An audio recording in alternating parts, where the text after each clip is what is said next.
Alright. Yep. Alrighty. Here we are. Somehow. Good morning.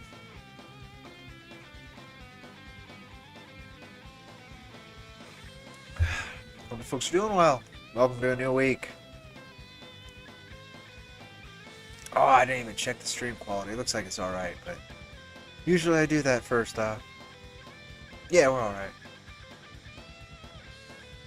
Morning, morning, folks. Howdy, Scott. Howdy, Just Doug. Welcome, welcome. Give me a second.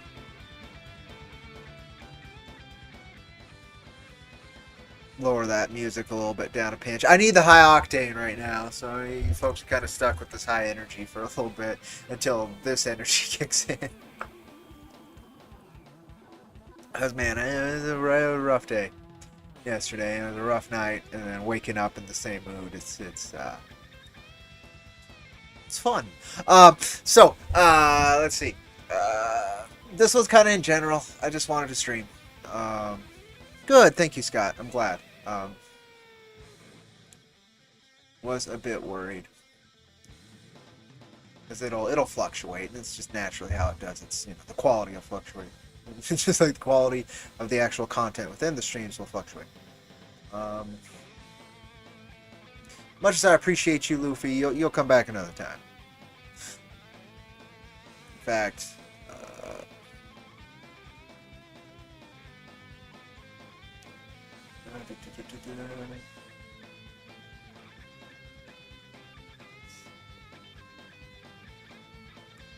sorry, folks.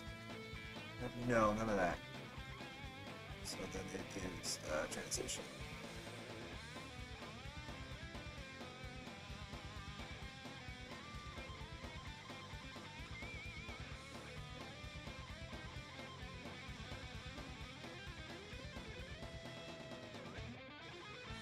There you go. For later, because that's not going anywhere. I need that reminder.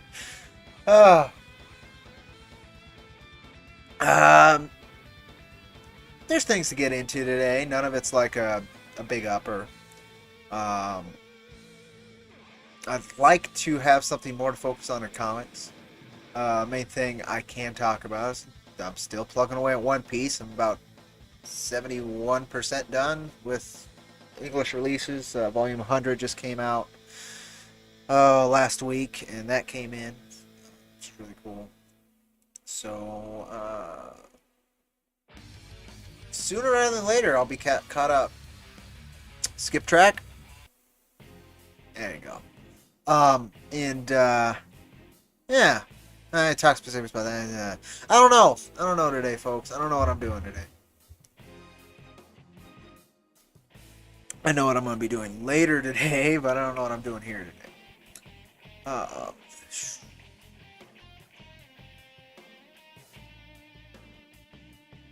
Oh, I think I saw the magnets. They looked cute. Add that extra bit of rage to your fridge or other metal object. Preferably not your computer. Let me look that up. I don't believe so. No, I'm thinking of something else. I think. But let me, I've heard of Thomas Valiant. Okay, it runs on Indiegogo, so it's a creator-owned thing. Do I know the creator? Likely I do, but off the top of my head, no. RJ Shaw. Oh, yes I do. Is he the Fourth Age guy on YouTube? Interesting cat, but no, I haven't read his work. I have not. He kicked some ass though. Congrats to Thomas Valiant. At least this last campaign from last year that came up. Almost 50K. Congrats. Alright. Right on. Good for him.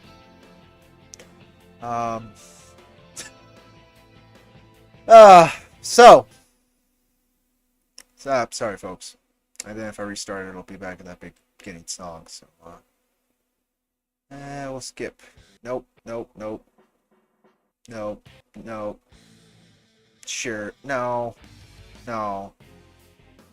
Then skip partway through it. And then we'll just pretend I had my shit together. Alright. Here we go. This is the one. So, I'm very, very glad for him. This looks very...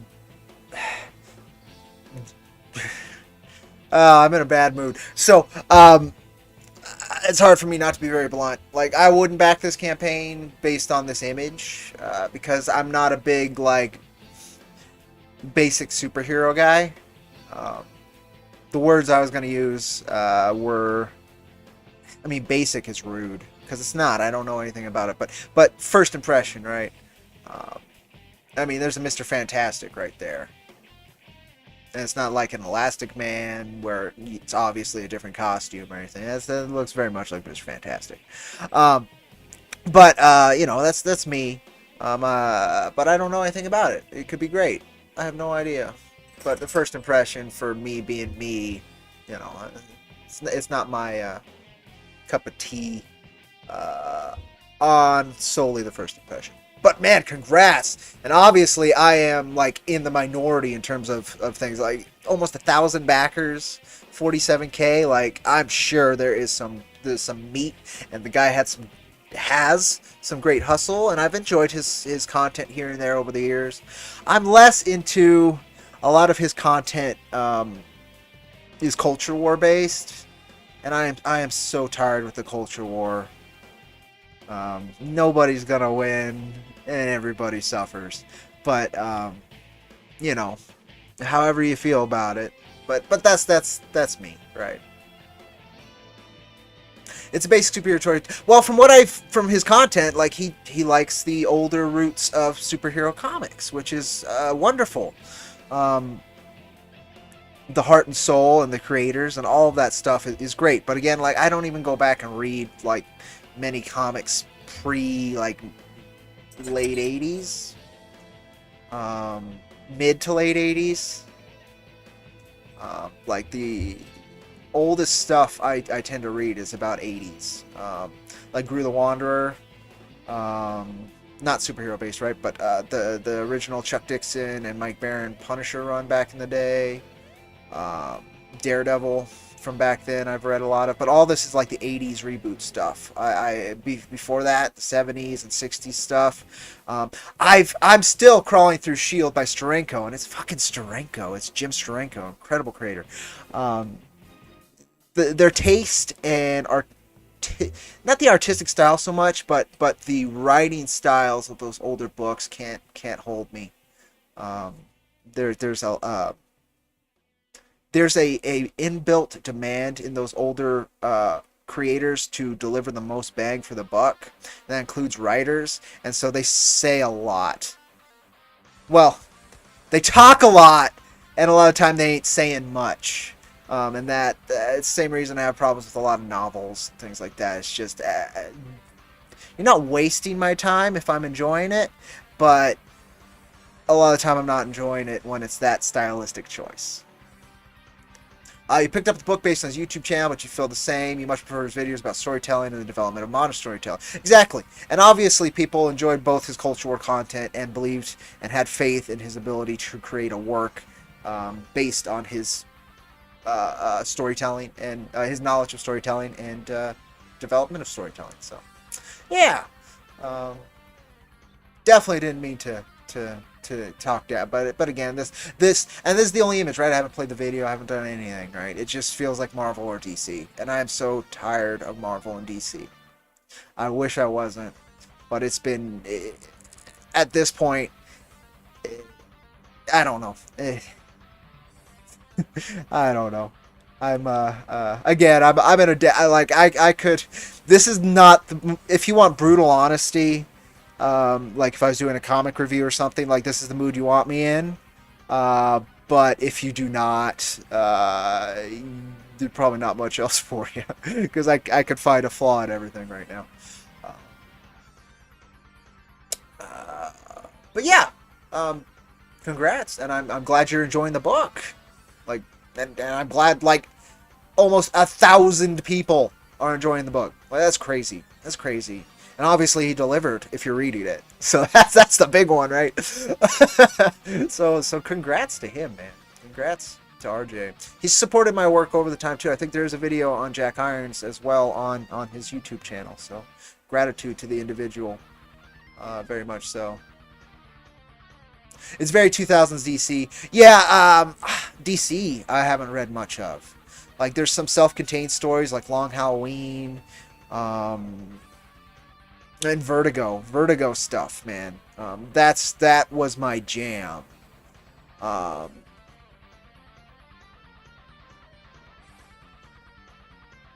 Yeah, like before they reprinted the Danny O'Neill, or Denny O'Neill, might be Denny. The the question from the late '80s. I hadn't read much DC.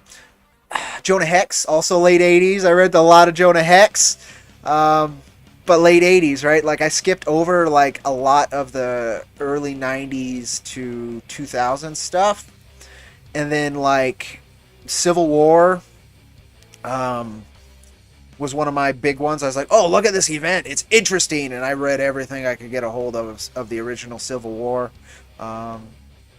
And that kind of gave me a groundwork and footing to understand the gears and cogs within the Marvel Universe, particularly at that time, and to be introduced to a bunch of different heroes and characters I didn't know. But after that, I didn't follow any of that either. A lot of the stuff I like is self-contained, either non-canon Universal stuff or outside in one form or another. And I've always been more of a Marvel guy than a DC guy.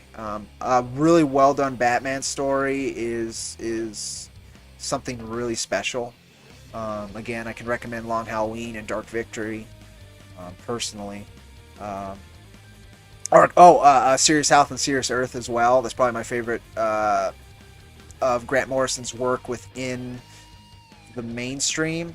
My favorite of Grant Morrison's work, period, that I've read is We 3.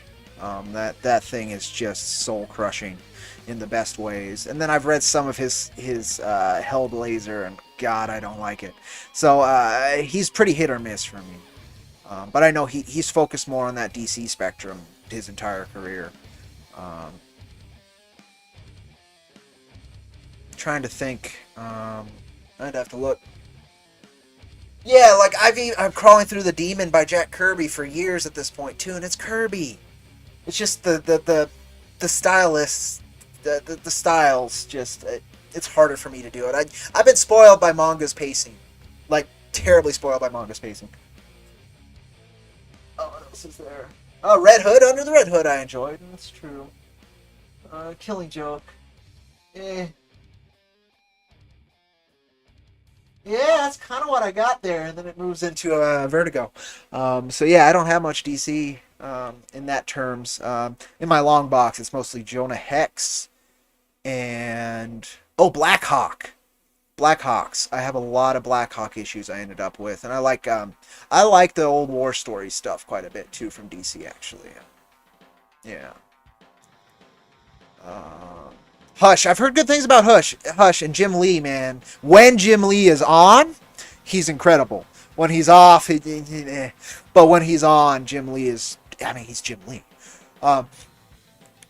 Let me go up because I know Scott mentioned Berserk. I don't know what you're on, but I'm caught up on the printed editions, and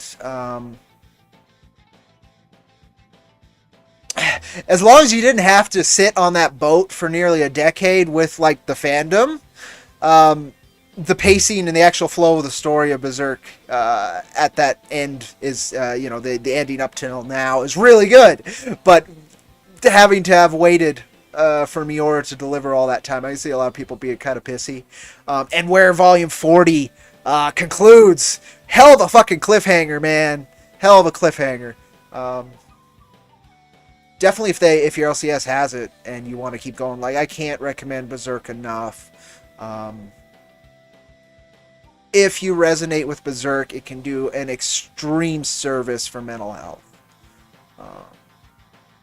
It's crazy. It's crazy what he was able to accomplish with this with the pieces, if you list them individually, it just seems like edgelord shit. But how he used it is, oh my god. So yeah. There's another one that on the western side for mental health, particularly grief. I can't recommend The Crow enough. It's one of the most beautiful expressions and explorations of grief I've ever experienced. And I've read a lot of really nice stuff about grief over trying to figure out, going through it myself. And watch things about grief, right? And different kinds of things like that. And The Crow, Jim Burr, just the man put it all on the page, and it's so beautifully independent and indie, and the line work choices and everything. I like, if you can't stomach manga and somebody needs to feel like somebody else can understand them, that's one of the services Berserk's able to do, right? Because a lot of works won't recognize the depths of darkness that exist out there. And that can exist within. Crow is the other thing I'd recommend. So good. Let's see. Glad to hear you delivered. Yeah, that's the big one. YouTubers, it depends, right? But he's a comics guy. He's not. He's a comics fan and a comics reader. That spectrum of comics guys, and I would always put my faith in those folks, whether they're YouTubers or not, over professionals who have been, they've had their egos padded over the years, and they have much less to prove, I guess is what I'd say. Hush is good. Yeah. You dipped on Batman after Snyder started writing. Okay, I've heard some people like Snyder. I don't know. I can't say. My Batman will always be the animated series and the Justice League cartoon Batman. The Kevin Conroy Batman will always be my Batman. That's the one I grew up on. The notes they were able to hit with that character throughout the decades.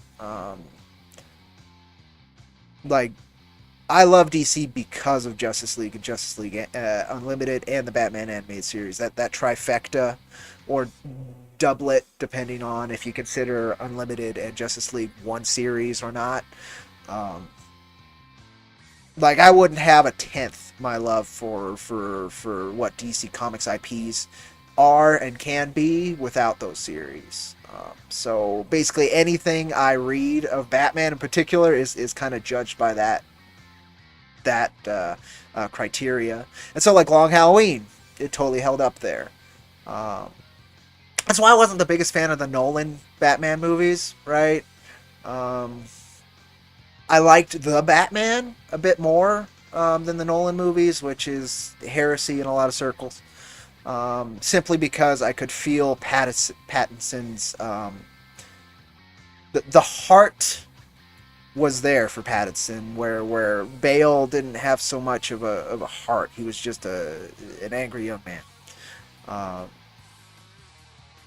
But that's neither here nor there. But that's the stance I come to DC works, right? When I come to Vertigo books, it's a little different. Been a Hellblazer fan forever. And Matt Ryan's portrayal of Constantine has always been on point. So basically, since they started trying to merge him into regular DC's trying, I think they have by now. It's a different direction than I think the character needed. I don't think he should be on the same footing with Zatanna, but I think it's a cool...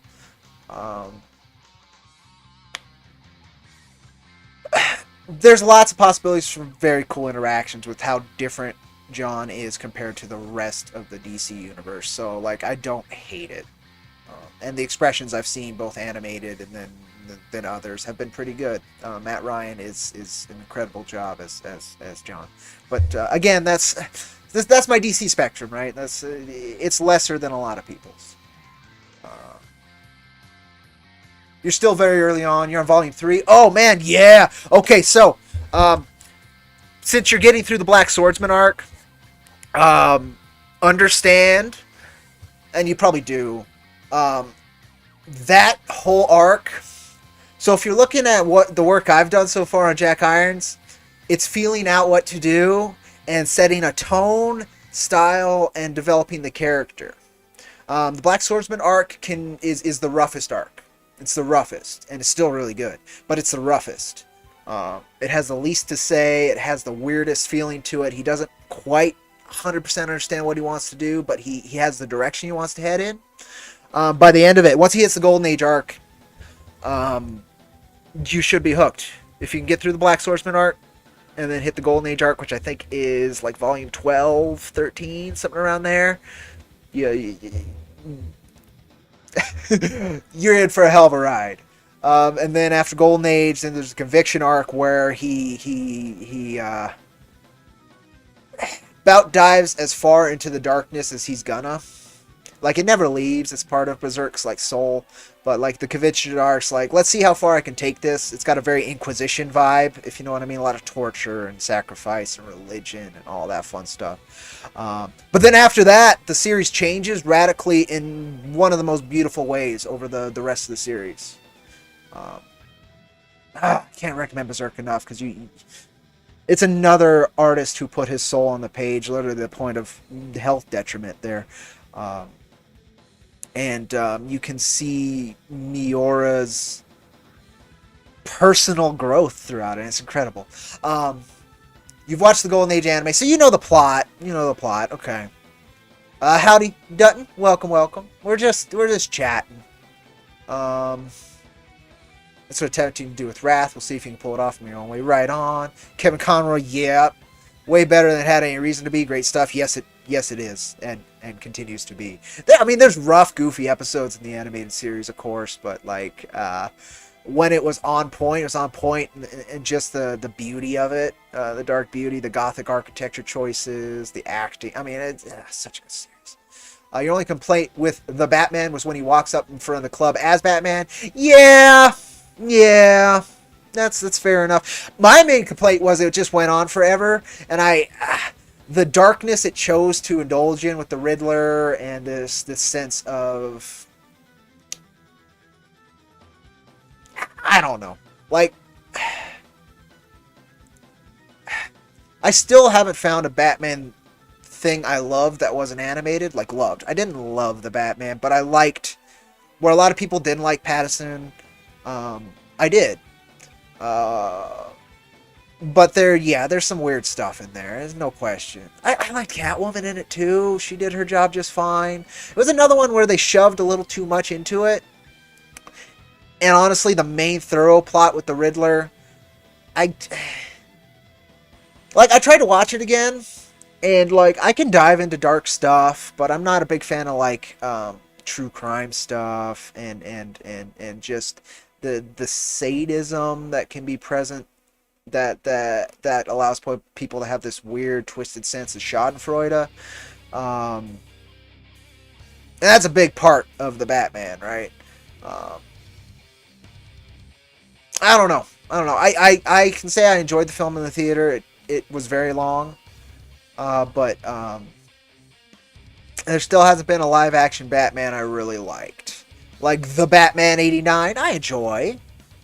But the Adam West stuff, it's so radically different, I can enjoy it on its own level, but the Bale stuff, they are very good action movies. I can enjoy it on that level. The George Clooney and Val Kilmer ones, I can enjoy on each of their levels. Like, I can enjoy basically every Batman movie that's come out. But none of them have been this stellar, like, I love this film. Now compare that to Justice League War or Justice League Doom. Oh man, those animated films are incredible. I fucking love those. I believe it is Doom. Is it Doom the one?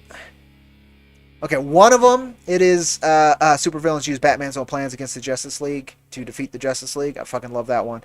And then the other one where it's the Elseworld Justice League with Ultraman or whatever his name is, and all of them. I really enjoy that one too. And Owlman, that one's great. Those are probably my two favorite, like,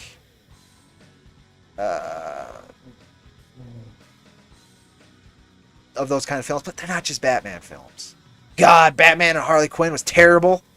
Fucking just so bad.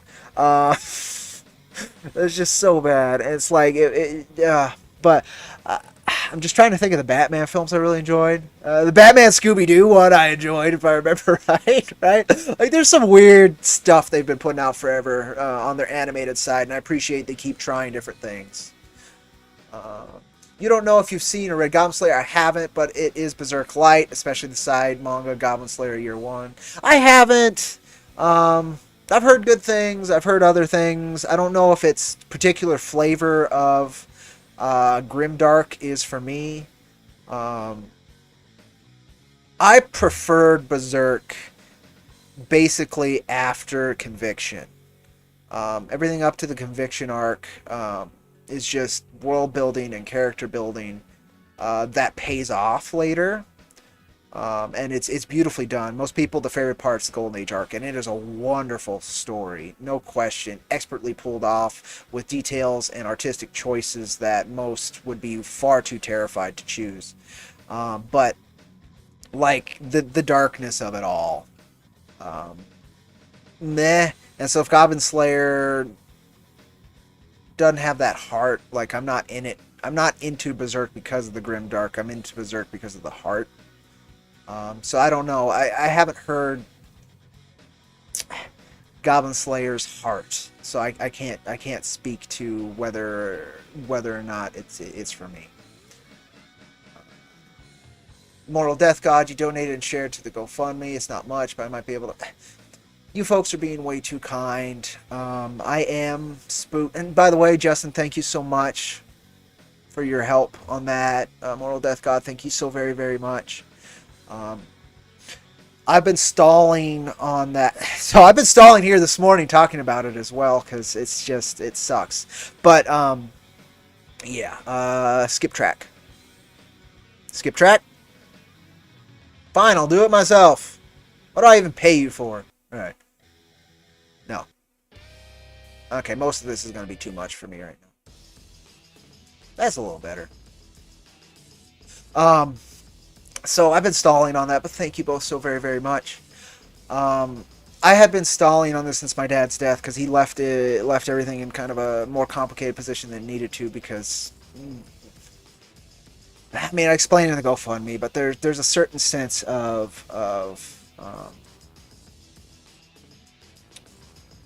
things will work out as they should. That's been passed down to me, and it does tend to, right? That was part of it. The fact that he was getting older and dealing with those grips and didn't want to admit that was part of it that led to it not being done properly. And I've been struggling to figure out, like, how to finish the legality and go through the probate process to properly gain, legal holding over his assets. For a long time, he didn't die with debt. I don't have any family that's going to take anything else, right? So I've been cruising with it, trying to deal with my grief and the loss, taking care of the house, doing my jobs. And time moved, as it does, right? And it kept creeping up. And now that I no longer have the security of a job I liked, and I can get into the response I finally got yesterday after I sent in the final part of the resignation. Oh my God, this guy! My heart's broken for the critters there. My heart's broken for my critter who no longer gets to go play with the dogs there during my work. My heart's broken in so many places. I love that job so much. And it sucks even more because me walking away doesn't sound like it did anything. From his copy-paste, shallow as shit fucking response. Oh, I'm so angry about it.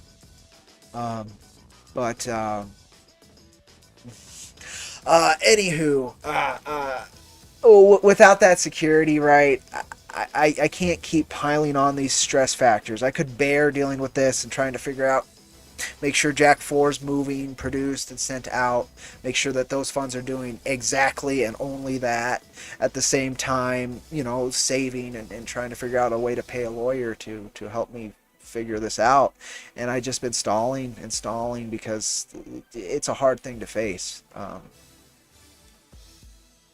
And I can no longer have all these different factors stacked on top of me, right? So I have to ask for help. I shouldn't have to,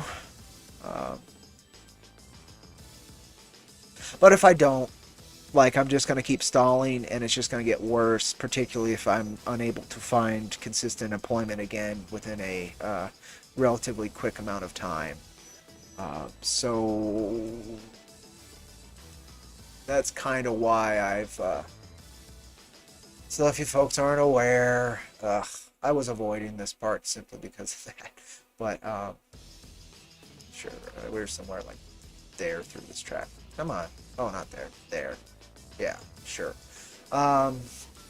So, yeah, and I even went with a bit of a clickbait title, but it is what you folks are helping me do. I have universal probate law, so I did the most research. I don't want to even ask for a lawyer's help and pay for this shit. So I went and I've been researching over years, and I can't find out, I can't, there's two papers to fucking sign. There's one, without a will, and there's one with a will, and neither, explains what the definition of a legal will is, and I couldn't find that anywhere either. So what he left, I don't know what it counts, how I should file, any of these things, and I've just been stalling, and there's a point where I was like, well, I'll just file both. I'm like, does that get me in trouble with it? I don't know what I'm doing, and I don't have the connections to know what I'm doing, and the time's running out more than it should have, and anywho, these funds basically will force me to pull the trigger. In fact, I have this fella I'm going to call and see if he can help me out. So I found the lawyer already. So we'll see if this will work out. But basically, if these funds, as I've done with any kind of support I've gotten from you folks over the years, if it's very well defined where it needs to go and what it needs to do, then that's what I'm going to do with it. So it's just the extra kick in the pants I need to finally walk through this fire, get it behind me, and then focus on other challenges that apparently continue to appear. So I'm very grateful. I'm going to put the link in chat. I'll check chat in a second, okay, folks? Apologies, I'm behind on that. Oh, Dollar Coins is here. Sorry, I'm going to go back up. Okay. You got any of issue number 2 in stock? We should through the Wicked Publishing website. As far as I'm aware, we did not sell out of their new print run of that. Those are exclusive covers. There's only 25 of each on that print run, so it's a very small print run if collecting becomes a thing with our work. But yeah, we should have some issue number 2s in stock. Just wickedpublishing.net. So luckily with my new role as social media manager with them, and I'm so fucking grateful for it. I'm just going to tease, we are redoing the site, particularly so that we can automate digital downloads. That was a big one, and so I helped them figure that out yesterday, how to automate digital downloads through a Shopify site. So we'll be moving the site on over to that. I don't know how soon, but it is in motion. And then once that's there, I'm hoping I can get kind of a gig to help them design that site a little bit. I would like to do something less 90s looking than mine. But something a bit cleaner than what they currently have. We had a very long talk about that and many other things that went well. So look forward to a redesign of the site, and hopefully this year. I don't see why it wouldn't be this year, but it's not up to me, right? But yeah, wikidpublishing.net/books, and then go to Jack Irons, and issue number 2 should be there for order. As far as I'm aware, they are still delivering as quickly as they can. You love the Arkham games. Oh, the Arkham games are pretty good too. I never got through Um, the prequel, Origins. But I beat the shit out of Asylum and City, and I loved both of those games. It was a lot of fun. Because I was a big Assassin's Creed fan, and they're just Batman Assassin's Creed. Um, and yeah, I really like those. Those are good depictions as well. But those are also Kevin Conroy depictions, if I remember right. You also agree that they shoved too much into that movie. Yeah, the Batman, yeah.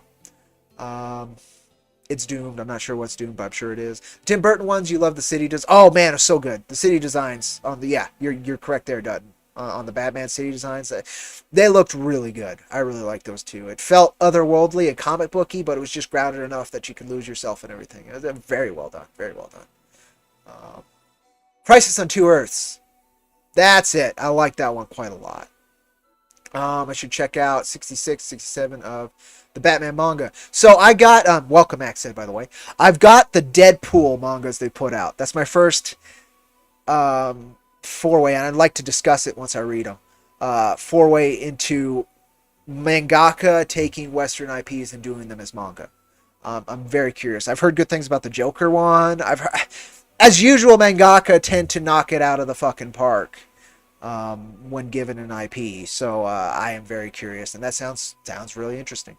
Howdy Dollar Coins, welcome, welcome. Howdy David Schmeling, welcome, welcome. Oh, I don't have the. I turned off Robo Lady because she keeps like interrupting things.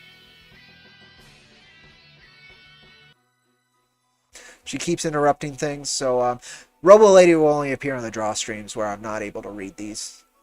And when I'm not talking much, so it's far less likely to. But I still want my guy who says hi and howdy and all that. I forgot to have that on. How do I feel? Rough night. Woke up feeling exactly like I did last night. I should have bought harder alcohol because I only could manage the 3 beers and it did nothing to alter my mood. Surprisingly, however, I tried watching things. I tried anything to just breathe, right? Because this sucks. And then after I got his response, I was so pissed. The only thing that got me through last night, a couple hours, I finished Punk Hazard, and I guess I'm starting Dressrosa. Right now, Luffy's in the Coliseum, and one of the 4 warlords showed up to get Ace's Flame Fruit. So, fucking Oda saving the day for me again. Being able to pull me into his world, make me chuckle, and keep me interested. Beautiful piece of magic right here. That was the only fucking thing I could do and like stick with you. So every time I tried to watch a YouTube video or I tried to watch a movie or a show, man, I'd last 2 minutes and I'd just get angry or sad, but primarily angry, and couldn't stick with it. But Oda gave me the break, so it's very impressive, and I'm very grateful. But thank you, Smelling. I mean, I'm gonna be fine, one way or another. I have to have faith in that, or else what's the point? But yeah, I'm sad and I'm pissed off, and I'm worried about these friends of mine for 5 years that I loved very deeply and can no longer care for nor have faith in the environment in which they may be stuck in. My problem with that place and with the concept of it in general has always been there is that they spend about 14 hours, between 12 and 14 hours locked in a box on concrete. Sometimes, most of the time, should be on beds. There was this particular case that made me quit yesterday, that an elder was not on a bed, and when we brought her to take her home, she couldn't walk anymore. But I don't think there's a lot of people there that are working there that understand what that would be like. 14 hours in what is it, a 3x6 cubicle? And more than that most of the time, because they're not all outside. Not all of them can get outside all day, and they get there's a lot of bits like I was able to weather because I had enough time to spend with the dogs and show them love and affection and check on their health and all that stuff that just was not possible since this new fella took over and increased the intake of everything, and then the demands of what we call activities. went up really high, and it just... yeah, I'll let go of it sooner or later, but I'm still too close to it. It was my life for 5 years. I took great pride in that job. And I was hoping me leaving would at least... I would at least get the feeling that he would take the concerns and realize shit. Me and the manager that was there for 3 years, the longest manager we've ever had there, would mean something, and the response I got from him,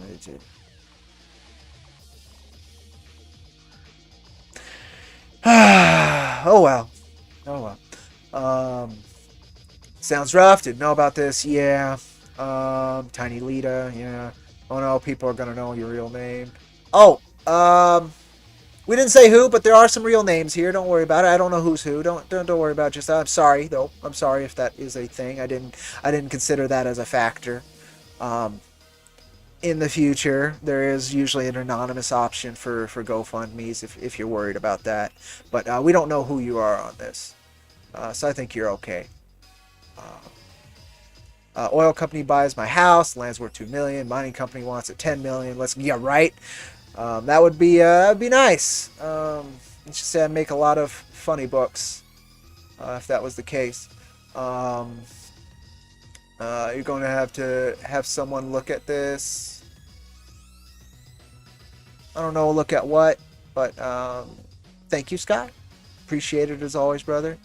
What am I doing tomorrow night, 10 p.m. EST? That would be 8 p.m. my time. As far as I know, nothing. You're happy to join Luke.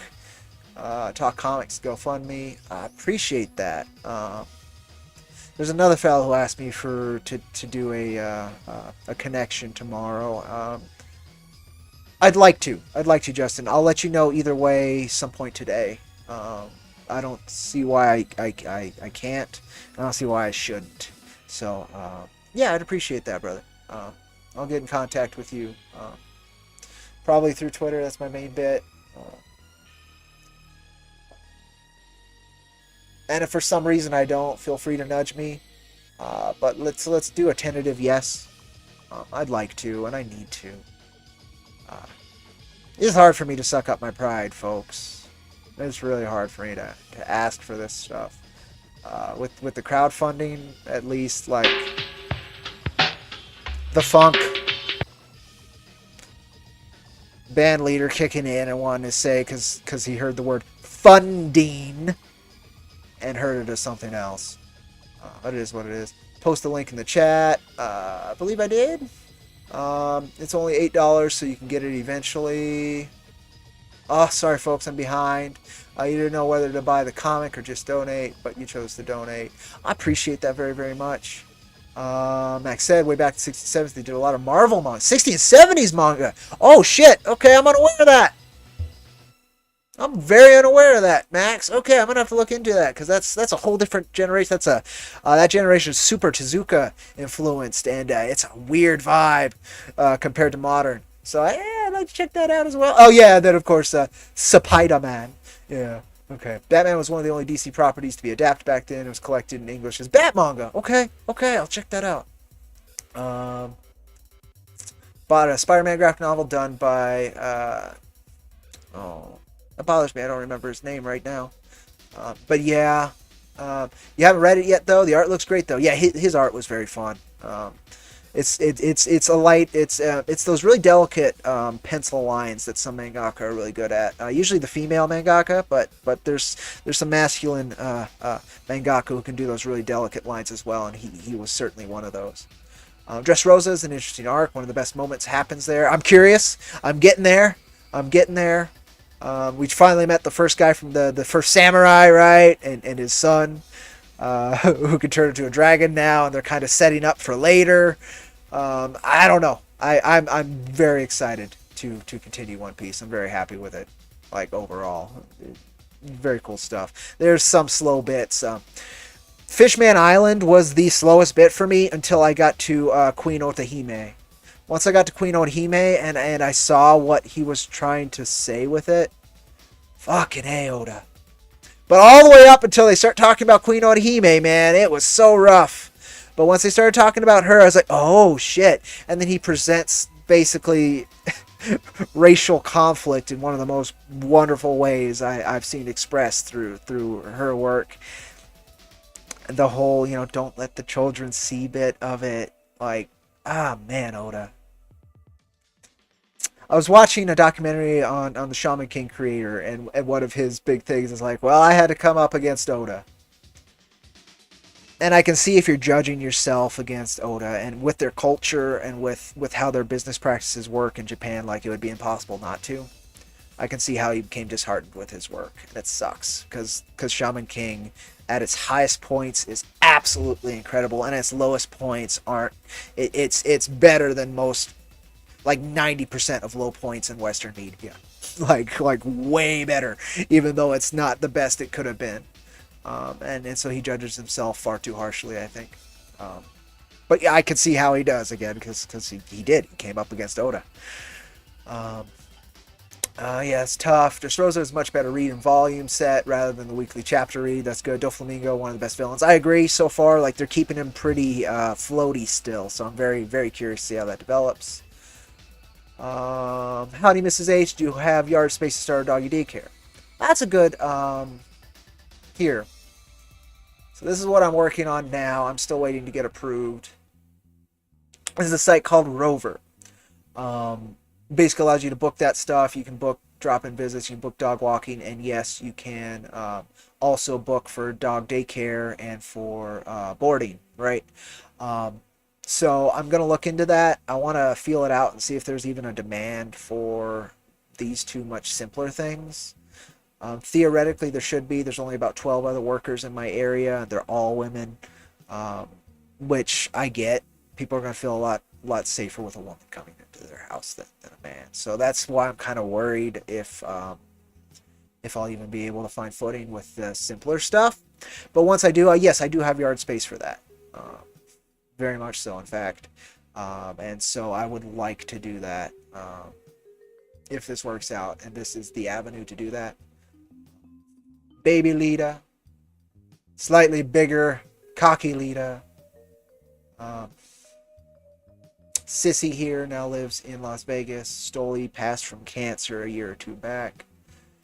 I love those dogs very much. Stoli was the sweetest Malamute I think I've ever met. Very strong soul and very vocal and fun. Oh man, I love that dog. One of the few times I saw him play. I was glad I had pictures of him. This is Duke. I'm going to miss him quite a bit. He was still coming to our work from there. He's about 250 pounds. Wonderful dog. And then this is group Eddie. I knew the entire time I worked there. Wonderful pup. I think that's Scout. These three dogs, I don't think I've actually come back in a few years. That's Callie. I've known her since she was puppy. And that's Eddie again. This is actually when she was smaller. She was a Great Dane, right? So she got a bit bigger. I think it's not Frankie. That's gonna bug me. We got a lot of shepherds at the place there.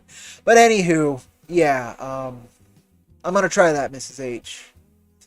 We'll see if this works or not. I'm hopeful, but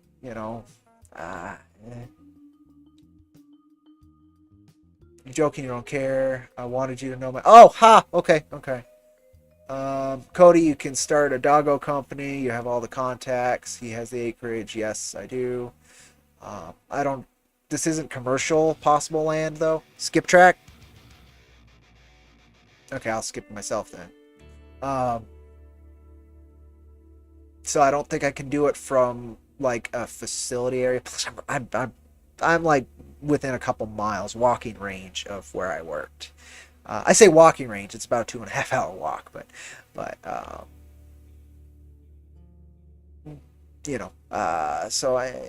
though I wouldn't mind taking a swing at the same time. There's people I love that are still going to work there for a little while, right? At the very least. But like half these staff that I worked with wanted to go. Like I don't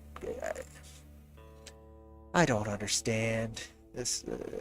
I just don't get it. Like even the response was like really, it's just so fake. It bothers me. These critters. It is what it is. Anywho, You don't want to hear any excuses if I have the land. The only one I can think of is, yeah, I have 5.5 acres. I'd say about an acre of that is sloped, so it's not really buildable. Acre and a half, maybe up to 2 acres of it is sloped, and then the rest of it's like not fenced and down below. Most of it's not fenced. Like 98% of it isn't fenced. Just basically my front yard is. But like there's beautiful walking trails around here. Like there's a lot of cool stuff I could do, and I'd be very grateful if folks will give me a shot at it. But yeah, I don't know. I'm gonna try. I'm gonna try because working with critters is what I would like to do. And if this doesn't work out, there's a bunch of other, dishwashing, busing, all those fun kind of jobs that I can try just to make sure bills are paid, right? But I could try the shelter. I never really wanted to because it's going to break my heart more than this other gig because these dogs don't get to go home most of the time. They may not have a home. And there's cases where we get a dog and they weren't neutered or they weren't tagged, and the owner comes to pick them up, and they can't pick them up until those 2 operations done. So you have to deal with an angry pet owner, and you're keeping a pet away from their home. We're not a kill shelter here, thank goodness. That's one part. Like I'd say about a decade back, they were a kill shelter, and I had a buddy there who worked there at that period, and the horror stories of trying to fit bodies into a freezer. Like even just following all these places on social media, these animal shelters, particularly like New York and Los Angeles shelters and Texas shelters where they're kill shelters, it breaks my heart. And that's 5-10 seconds of engaging with the idea and seeing the animal. That's not actually personally being there and touching and knowing the soul. So I'm also not an educated individual, right? Like, so there's not that many options for me with animals otherwise. So I'm hopeful this will work. If not, again, I'll find something. I'll find something. If you love dogs, you love the gig. Yep. The world doesn't get better if entrepreneurs don't act. And you're right, Mrs. H. You're very right. Me and Church considered building a dog park. They had the land and wanted you to make plans for it, but another guy shot it down. But it would have been a turnkey business. I think that's part of the problem with this new owner is he thought it was a turnkey business. And he didn't do the work to make sure it's a turnkey business. As stuff broke, it would take months. There was a tree. We had terrible winds where one of my roofs, one of the additions that my dad put onto this place was literally almost breaking off, one of our carports. We've had some scary winds here this year.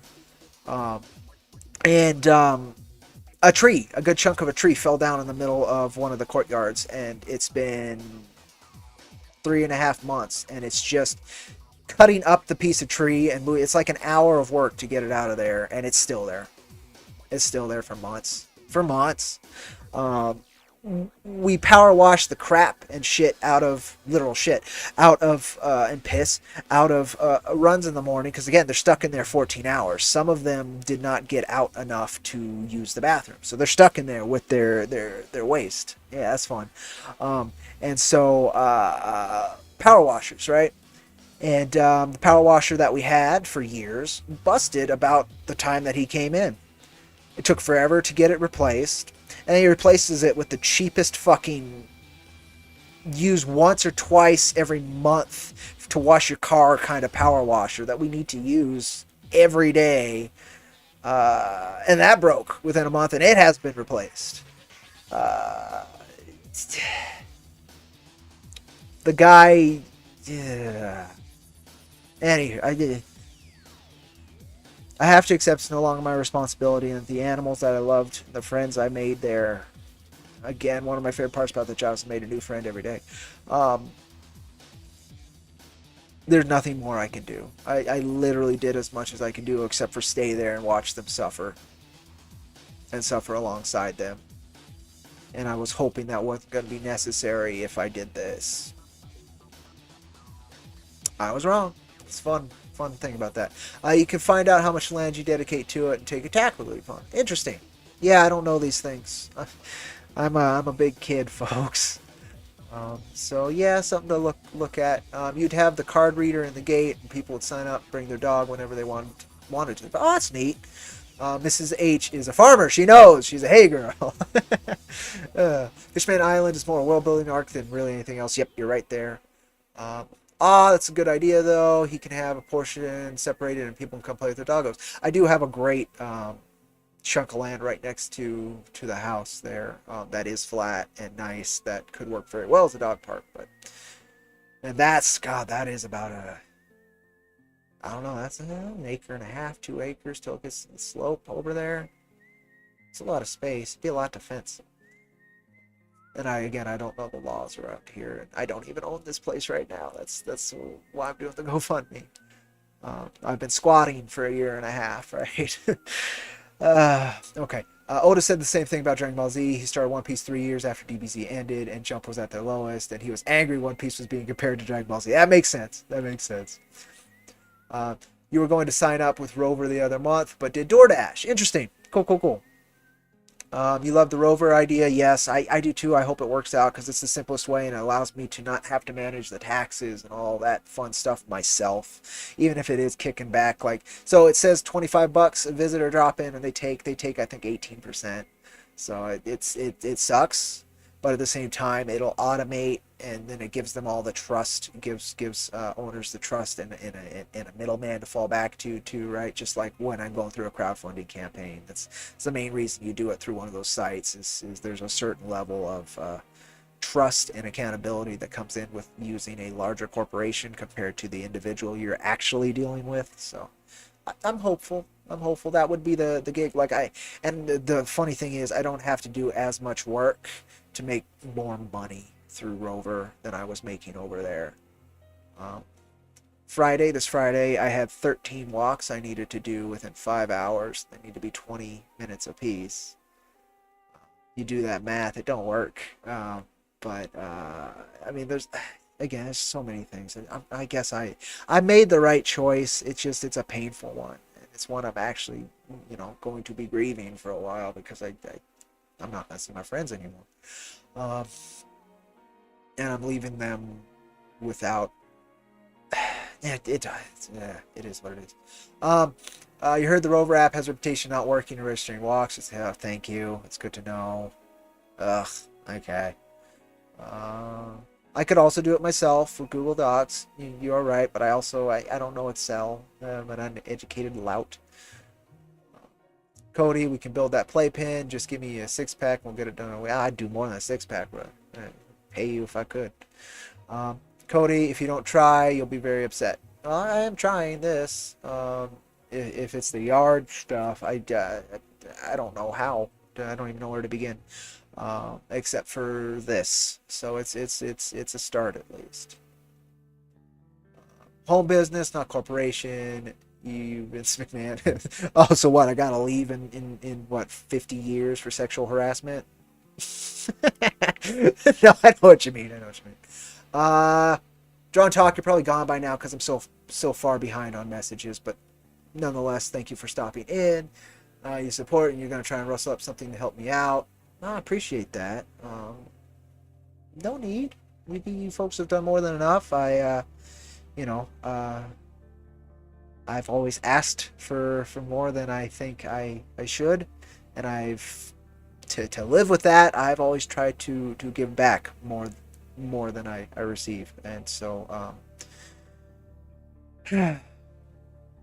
hopefully I continuously show how much I appreciate the support I've received, but that does not mean that I you should give more. Thank you, Drawn Talk. Have a great one. Dollar coins. We'll do a go-go for IronVerse Dog Pound with Coyote as the logo. I mean, maybe. We'll take care of the house first. That's the big one. Once that's off my shoulders, I have options. And one of those is selling this place because it's not a. I'm very lucky to have this place. and the its value is something that could be leveraged elsewhere as well. So there's a lot of things to consider, but first I need to actually own it before the government decides they do. That's the biggest worry that's been on my shoulders for a year and a half now. It was the scariest thing I had to deal with when my dad passed. It has continued to be, but I just let the thing sleep in the corner and say, I'll feel it's right when to tackle it and all this. And again, I think I have. This is it, but nonetheless, I let it go too long. And this is the way I can make sure I can deal it. All right, I'm caught up on comments. It's great. Thank you folks for being so active today. I didn't expect that. Very grateful. This channel of mine's just a place to connect, and it's just another avenue in which to do hopefully a small amount of something worthwhile. But this whole end of it, it sucks. I wish I did. Wish I didn't need to ask for help. I wish I could just be a source of it, but it's not the world I currently live in. So suck up that pride and do the best to continue to find ways to live with myself for having to do so.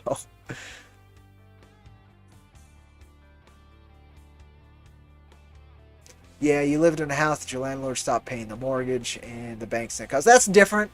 Luckily, this isn't like there's no mortgage here either. This is owned free and clear. I just have to pay property taxes. The problem, though, is probate law. It's convoluted as shit. They don't provide any free help or direction. They don't, it's one of the many reasons I cannot respect our systems of authority in nearly any form. There's individuals within it I can here and there, but they got to work that much harder because the system they're working in. But it's because they don't. It's not built in the way it could be. It's built in whichever way could benefit those already in it better. So, nonetheless, I would very much. I'm not going to be able to express my gratitude in the assistance of allowing me to get this particular worry over my head. And I know both my mom and dad have been very angry with me for not taking care of it sooner. But I also think they understand why. So I'd be very much indebted to get that weight off my shoulders while I find out what my next journey here is going to be. Anywho, I'll watch a couple YouTube videos and become smarterer. Oh, I've tried. Oh, you don't need $2 coins. Probate laws vary by state, but most states use what's called universal probate law. And I just got to make sure I file these things right, and I want to make sure if these wills, as they are, actually can be utilized, they're utilized correctly, because I want to make sure that the intent is shown. Because they're filled out, they're just not signed and dated. And that's what sucks. If they were signed and dated, we wouldn't have this conversation. I would have filed it like right away. I mean, it took me 4 months to find these fucking wills. I dug through everything the night that he passed just to find grounding, and I found the deed to the house. I found a bunch of other important things. All the titles to the vehicles he left and that fun stuff. But he just never felt like... I think signing the will would have made him feel his mortality, and he was never a guy who could really accept that. Just was not part of who he was. Even with how he was the last few years physically, like, I don't think he was a big, and I think it kept him young his whole life. I think it was a good thing, but he was a big thing is what you give energy to becomes stronger. And I think the finality of dealing with those rough legalities, which he was also never a fan of authority, was just too much in accepting death. It was just too much, and I can't blame him. I would have a difficult time as well. I just think he's getting chewed the fuck out by my mom for not fucking following through and making it easier on me during what became the hardest part of my life. But at the same time, I totally understand. So it you deal with the situation you're given, and this is the situation I'm given, and there's lessons to be learned here, and hopefully everything can work out. And with your folks' help, I believe it can be worked through. I obviously couldn't do it by myself, or else I would have by now. So, yeah. Um, as a parent, frustration just means that the love is great, typically because we're frustrated by ourselves because we are responsible for how our children turned out. Yes, I would assume so. This age, it's time to execute our super secret Red Cat plan.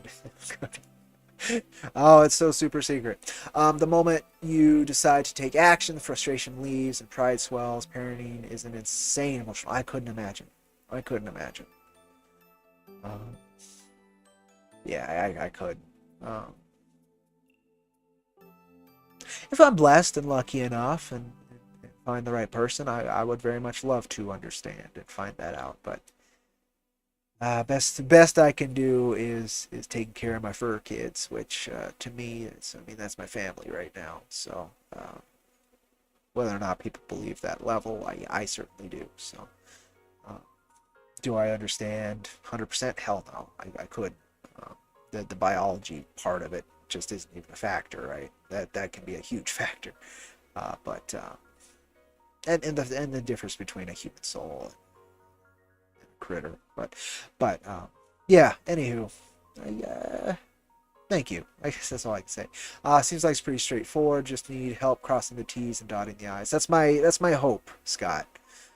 There's something not so straightforward about it that I also would like to talk to this individual about, and I don't really want to broadcast. Um, but I don't foresee being an issue. And it was a factor that also stalled me because it scares the shit out of me. But I don't even know if I'm gonna bring it up to that individual. Um, but we'll see. It's definitely less straightforward, but at the same time, like yeah, I don't know. If I'm under confidentiality, then at least I can discuss it with the individual. I would hope.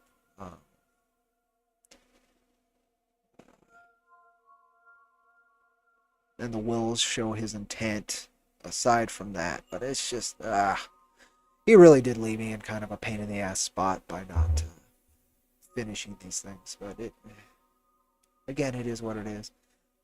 But yeah, I'm hoping it's more straightforward than I've been overthinking it for a year and a half. Like there's a damn fine chance it is. Right? Like there's a damn fine chance. The first few months I was worried of just losing the house because I have no idea how this shit works. The only room I got to breathe is when I researched and found out it's about 3 years before they really expect you, before the state steps in. Um, and I've been paying the bills and taking care of everything, but it's anywho, it'd be very, very nice to have that weight off my shoulders, one way or another, at least be in motion and see it being tackled. And this will allow me to do that in a way that I don't have to dig into. It sucks too. So just last week I only had about $400 savings, but I spent those savings to make sure I had a good fill up on propane, just so I was ready for winter while I had funding. And I'm glad I did, because now I don't have to worry about it later, right? Now I don't have a job, but at the same time that wiped out all my savings up to that point. So it's and losing this gig took out 2/3 of my income. I wasn't making a bunch to begin with. I didn't work all that much because I couldn't. Like, not only physically was my body starting to give out, but I've actually found a better rhythm with that, thank goodness. Just this week too, which is funny to me. Um, but just emotionally, and with how these kids were doing, and I overworked the last couple years just trying not to be home, and have a goal and be bringing benefit to something and being fulfilled, all of that. But even with that, and then I couldn't do the ballooning gig anymore. But then that one, the guy treated me like shit. Towards the end of it, after giving 3 years to get my ass beat up, and now dealing with some long-term consequences of it. There's just a lot. Like, life's a ride, man. Life's a ride, and I'm very grateful for it. But I would love just 1 year of stability. Oh man, would I love that.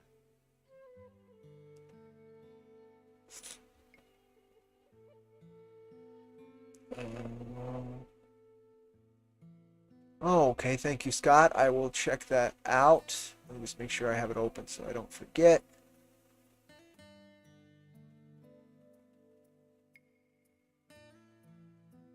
Oh, you must have sent. You probably sent it through Discord. Got it. Got it. Got it. Is my okay. Mrs. H asks, is YouTube set up to receive Avenue? You need 1,000 subscribers and 4,000 watch hours. We're way over the 4,000 watch hours, but like nowhere near 1,000 subs for ad revenue or super chats or any of that for monetization. I guess is the general term YouTube uses. That's been the goal for years, but like I don't produce content consistently enough. I don't have the schedule that would allow an audience to actually grow on this channel. So that's my bad. I don't handle this very well. I'm a very sporadic individual. Discipline is one of my weak points. I talked about this on Strength and Weaknesses last. I think it was last week. I really liked how I went about that, but that's one of my biggest ones. Discipline. I can get shit done, but like, I don't know. I don't know. It's something I need to work on. Skip track? Okay, good. He's listening. Thank you, Scott. I will look into that and let you know. Propane's a luxury. Yeah, it is, but it's also needed to cook. I could burn the manga, but I'd rather resell it and pay for more propane. Oda's legacy will keep me warm. It has been, in a different way than yours today, but it has been. Yeah, no, thank you, Mrs. H. No, you need I need about 680 more subs, and even if I had some consistent release schedule, um, skip track. I am unsure I create content in which would garner that much of an audience. There's ways I could do it. Again, I could start up creator interviews again. I had the idea of doing a moderated, basically roundtable once a month with as many creators I could bring in. There's quite a few who are interested in that, which was great. But I'm intimidated with how I'd want to handle it because it would be much more structured than most folks would like.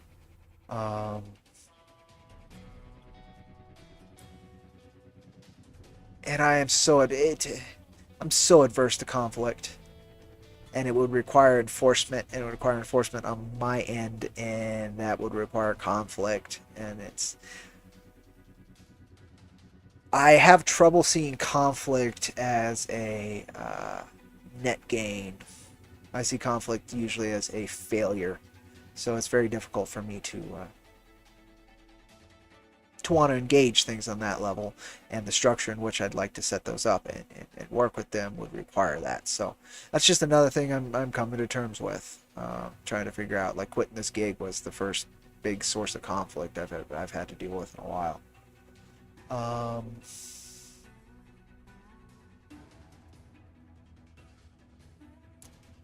We could sell dog jerky to the dog owners. Gotta do something with those strays, huh? Jesus Christ. Okay. At Ivor's Bard, skin them, hang them up, sanguinate them, cut them up, and jerky them, huh? Yeah. Man, I can't even kill a mouse, brother. No, I can with a trap, but I can't personally take a life like out of my hands while it's there. Like slaughtering isn't something I could ever do. Not made from dogs, right? Maybe. We should do IronVerse ramen. That'd be neat. You're very right on that one. The situation, the world motivation is difficult to gain in order to move forward. Yes, that's the other big one. Like every day, it's just more shit. It's just more darkness and more cruel authoritarianism, with very little ray of hope being broadcast. To be fair, it is obvious that the vast majority of folks have a very radically different direction that they will continue to work towards than the power structures that are out there, and that it is inevitable that that tide of action and belief and strength of the human spirit will overcome. But how long and at what cost? I don't know. China's being a big barometer right now with their whole banking situation right now, where, oh, it was a Ponzi scheme this whole time. We've been paying for something that doesn't exist and will never exist, and you want us to keep paying for it. Yeah, we don't care you're a gigantic authoritarian regime that's literally bringing out tanks to people who just want the money that they actually possess and legally should own. So we'll see. If I was monetized, I just got demonetized. You've been talking about making jerky for... Yeah, it has been a long time. Wish we had more people to help us start the stream up. Yeah, it's true. We were thinking about that. Being able to deliver branded snacks, basically, and jerky is one of the easiest ones, but you could also do candy relatively easily, to comic shops alongside comics and such, was and continues to be a very intriguing idea. You could do even like margin differences, like you get the books for cheaper if you buy more food, and vice versa. And then comic shops could find comic shops, gaming shops, hobby shops could find a balance in which works for them. If they need more snacks, and they can buy less comics. If they need more comics, then they can buy less snacks. But either way, you could give them that connected deal that perhaps, as far as I'm aware, no company period does. But I don't know. It's a good idea, brother. It really is, and I'd like us to be able to somehow figure that out. You've been lurking as always. You're rooting for me, but string with 4 nicer boobs. Then you just went live. You sure? No, go for it, man. Thanks for stopping by. Go enjoy your thoughts. All right, cook them, skin them, put them in a stew. Potatoes, gotcha. Taters, precious. Wasn't Mrs. H tinkering with? See, that's another good one. Coffee. You could do coffee as well. I said skip track, but it looks like it turned it off. Okay, well, there's music. I knew it was quieter. If you were, that's a smart idea too. Particularly for creators. Many of us run on coffee. Like right now, I'm running on coffee. Chunky, cold coffee. I did better on making coffee the last couple weeks, but this one's chunky again. Not as chunky as I've had before, thank goodness. Ugh, but it's chunky. But yeah, that's the overview of that situation. Appreciate you folks for your interest, your support, your friendship. It means the world. Apologies again that I've found myself in these situations.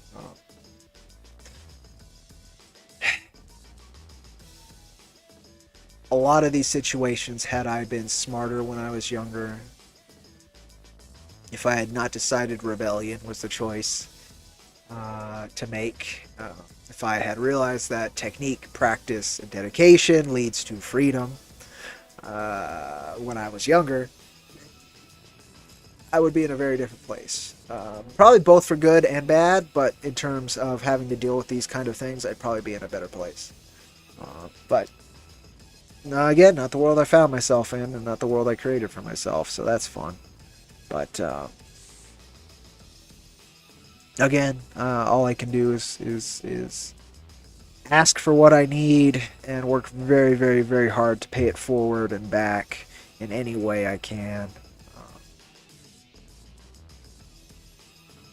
You gotta accept the realities of things. You can't really lament the fantasies that could have been.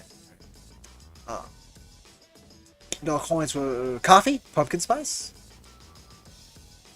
Oh, okay, I missed one. Coffee's a little tricky. There's blending mixes and some more expensive than others. That's probably true. You're playing Persona 5. They have a whole coffee trivia thing at a cafe shop. That's fun. We call that Muddy Bottom Coffee in our house. Oh, interesting. Oh, the stuff I have. Yeah. Okay. Yeah, that makes sense. That makes sense. Yeah, call it chunky, chewy. Any of that's accurate. Sigh.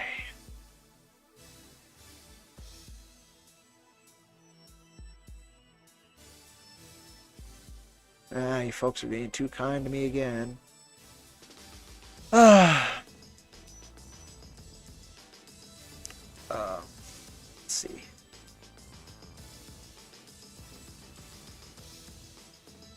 We're at 160 out of 500. That's incredible. Even the 160 makes a massive difference for me. Thank you, folks.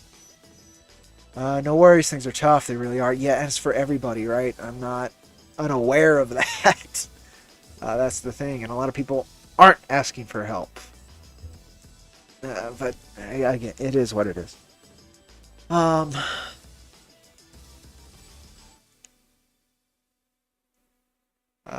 You're going there, Cody. We're going to raise that land and find the black gold.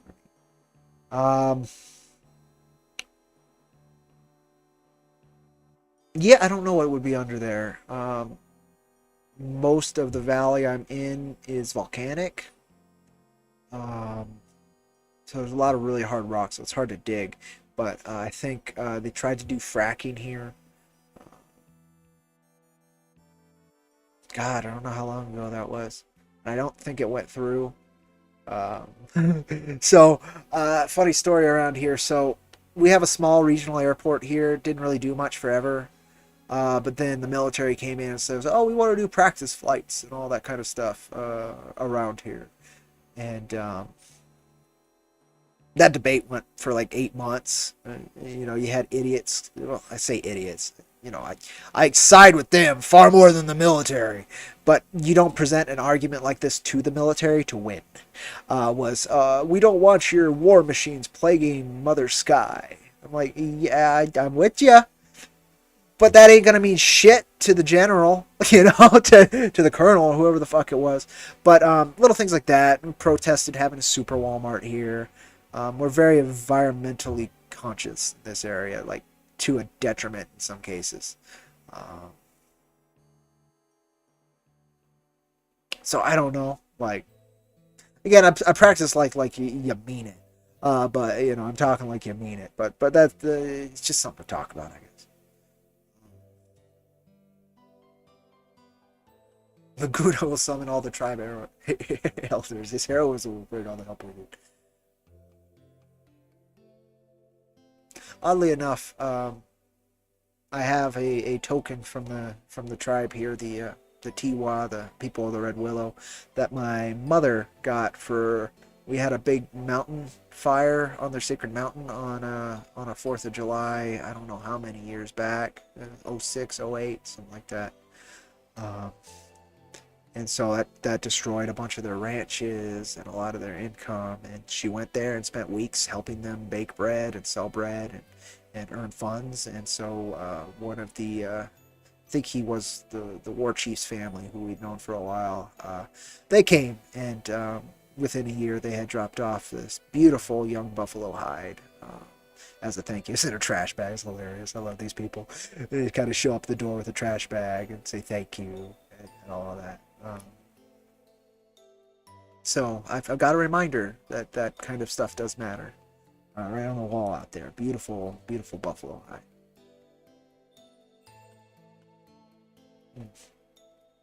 And it's another token too. I mean, there's another angle that's kept me really down in both their passings. When my mom passed, like my dad went to jail. He couldn't handle it and got caught driving drunk. So he spent a good chunk of time in jail, basically right when my mom passed. Primarily when she was in the hospital, actually, he spent the most time. But after she passed, like, I thought she had many friends. In fact, I knew she did. Very sociable woman, but nobody came to help with a funeral or anything. And my dad, you can tell he spent time in jail because he couldn't handle it, and did stupid things. And he left all of that on my shoulders. And so no celebration of their life, no finality to it, just ashes in a box. And then years pass, nothing. And then he goes, and it's the same story. All these people who had known them 20 years, 25 years, 30 years. Nobody's there to help me. And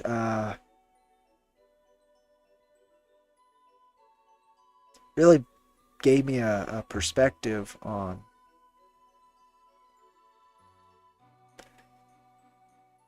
well, it reinforced my idea, how much I don't really care for in general people. Amazing, beautiful souls out there, but in general, there's a lot of bullshit. But the day my dad died, I found him. First, I called the authorities, reported the death, freaked the fuck out. First thing I said was goodbye. But then I dealt with that stuff. And then I called, as his dog always calls him, Laguna, my best friend for forever, and he was there within 10-15 minutes. He was here. He actually went through basically the exact same thing, finding his father passed from heart problems.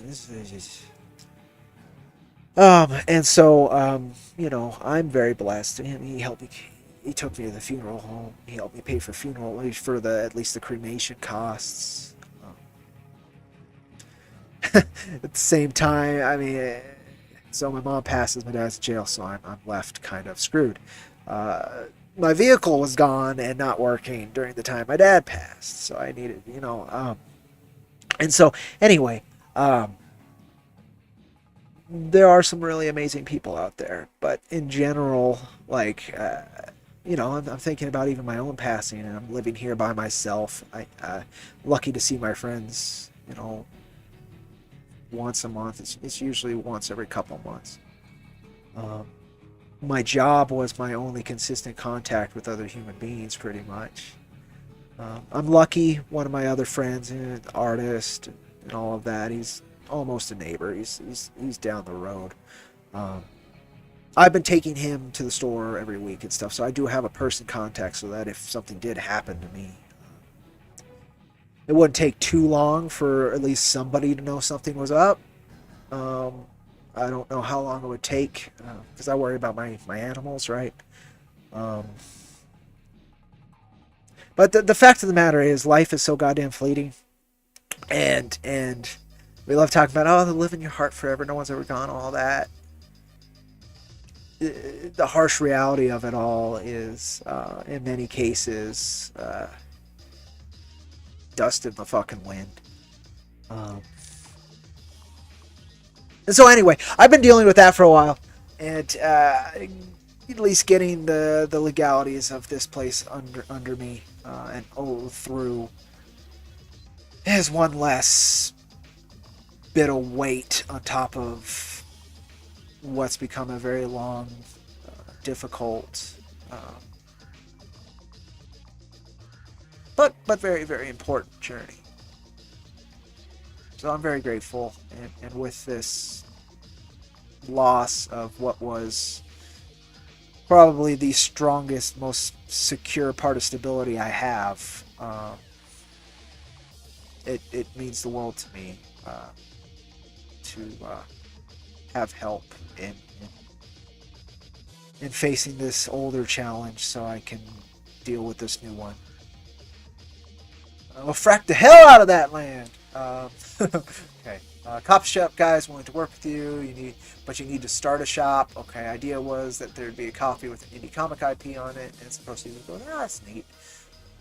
Oh, that's very cool. We should all try not to give up. The movie you saw hammered that home to you yesterday. Giving up is the worst that can happen. That's the bit, right? That's the bit. So I knew this stream was gonna be a fucking downer. But the point of it, at the end of the day, like a lot of the point of life is just to keep moving forward, as you're saying there, right? And that was the whole point. It's not how many times you get knocked down. That's what I called it. I think that's a Rocky quote, or a Creed quote. It's from the Rocky franchise. But that's the bit. You take your lumps, you learn from them, and hopefully you grow stronger. It's one of it's one of my favorite parts about One Piece, right? Berserk. That's basically its fucking thesis. But yeah, it is what it is, folks. I apologize being a downer. My main point with this was just to, one, I wanted to chat. Two, I wanted to, kind of acknowledge the new footing I find myself in various ways. And yeah, I'm gonna hit this week hard. Same buddy who I take to town and all that, get a good little pay for that. He's been building a place, his new art studio and foundry, which is really cool. I can't wait till that part of it comes together for him. Because I'd love to learn some metalworking, and he used to do it down in Detroit. He went to a really rather prestigious art school in Chicago, and so I'd love to learn that that tool, just so I have a different medium in which to express. But at the same time, anyway, he's finally, after a very long, and he's been having a hell of a time doing that. He's got a MS and shattered ankles and a lot of fun stuff, so he's not the most physically capable anymore. But anyway, there's a couple odd jobs. Hopefully, I'll do this week and next. Give me a paycheck, right? I have my bills paid for this month already. Smart enough to do that. And then with the Wicked Publishing job as well, I'm all right. Thank goodness I don't have to pay rent. I don't have credit card debt. I don't use a fucking credit card. That's a problem in some ways, particularly if I want to buy a house. But if I'm buying with cash, I don't see why that'd be a problem. But there's a lot of weirdness. But I'm very lucky that the shitty footing I find myself in isn't shitty enough to destroy me. Unless I let this house thing go too far. That one would completely destroy me. So that's why I had to ask for help. No need to apologize. The stream's uplifting because you openly talk about your struggles, and so many people share that path. That's the bit, right? Life's a tough one. It's to bring it back to comics, which is what I try to keep these things focused on as much as possible. But an artistic journey has a lot of other facets than just the work. That's why I am working on drastically retooling my goal for the work in terms of how I approach it. My original intent, and I've been talking about this for weeks, so if you've caught other streams, you know what I'm talking about already. But I would rather make a One Piece, a Berserk, or at best, like I would. I'm not gonna make a One Piece. It's too much time that I don't have. I'm not gonna make Berserk. It's the same thing. I do not have 30 years to dedicate to a series. I wish I did. I don't. And if I do, great, and hopefully I can. But it's not likely. I would love to make something, like a Full Metal Alchemist. Something that does not need to go on forever. Something that gets in, tells its point, makes you laugh, makes you cry, makes you feel, delivers its moment, and then finishes. And with Jack, Jack was born from naivety and not understanding the sacrifice that needs to be done to actually have that. It was born from thinking like a Western comic creator company, right? It was born from thinking like a Marvel or a DC. And over the years of actually doing the work, I've realized how much I don't want to be a Marvel or a DC. Like, even if that was on the table, which I've seen so many people try, and it's not. People way better connected to me with a way better footing. I've seen so many of them try, and it just not happen.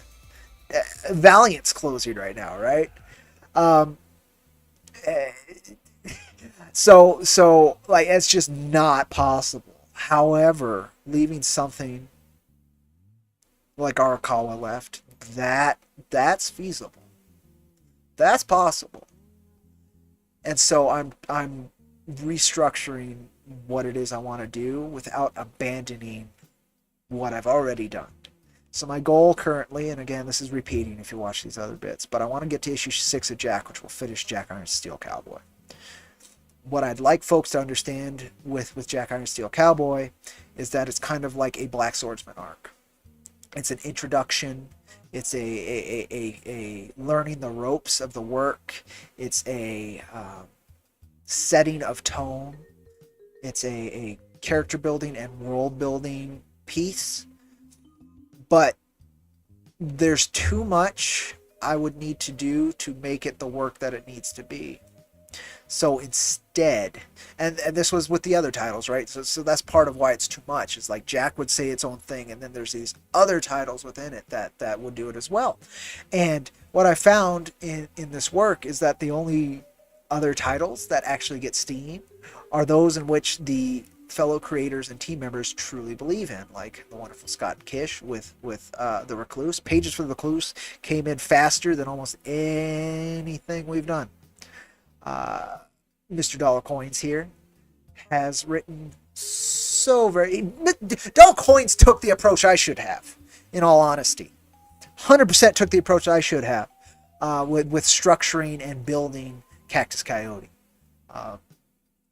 And so I would like to pivot more towards something like that, where I still have these other characters, these other series I had in mind, which we're going to build towards a unified series. Instead of doing it that way, I can just go straight into the unified series. One Piece showed me exactly how that can be done. You can have these multifaceted, amazing, in-depth characters and their storylines fit within a greater narrative in One Piece, in a single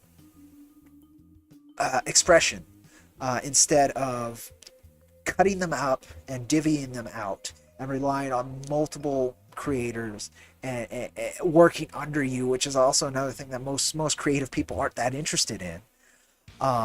Skip track. There's a better way, and I've been shown that. I've been blessed with what I do, and we're only halfway, and soon 4/6, so that would be what, 2/3 of the way through what Jack Iron Steel Cowboy needs to be. Issue 5 is the most important thing I'm probably going to write, at least regarding this initial bit. It's super important I nail it. And then issue 6 just needs to tie it up and tease, and I think I can do that. But this other thing I'm going to start working. The opening scene I've had in I've got page 1 through 5 or so built in my head already for this new series. I don't have a title for it, but I know exactly what I want to do with it, the dynamics I want to integrate with it. I know the tone I want to use, and Oh, I'm excited for it. But so I'm gonna start building that concurrently with finishing Steel Cowboy. Uh, it still would star Mr. Steel Cowboy, but it's gonna be different. It's going to be different, and so I'm excited. I'm excited for it. But there needs to be a pivot. I wanted Jack Iron Steel Cowboy to be a ongoing title.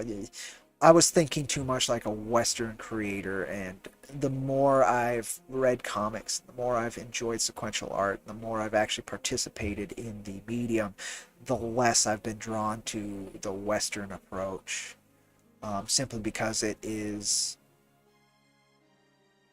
far more reliant on corporate structure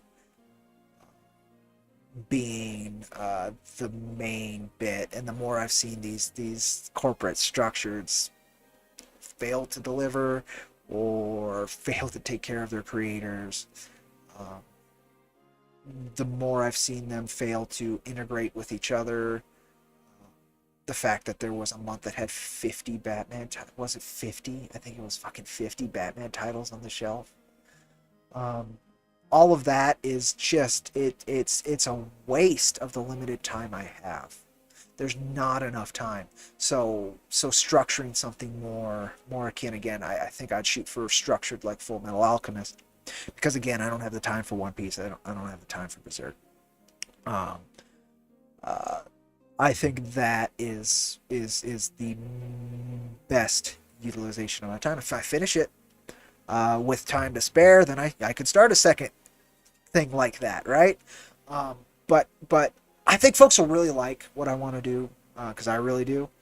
I'm super excited about the first dynamic you'll be introduced at the beginning. It homages things that I this opening scene came so clearly and vividly, and the tone and what it's doing. It's exactly what I want to make, and I know that's why it's the right path. But it's going to take time to get there, and I've got something else to finish, and I've got all of these life things to deal with and survive, right? So we'll see. Um, we'll see.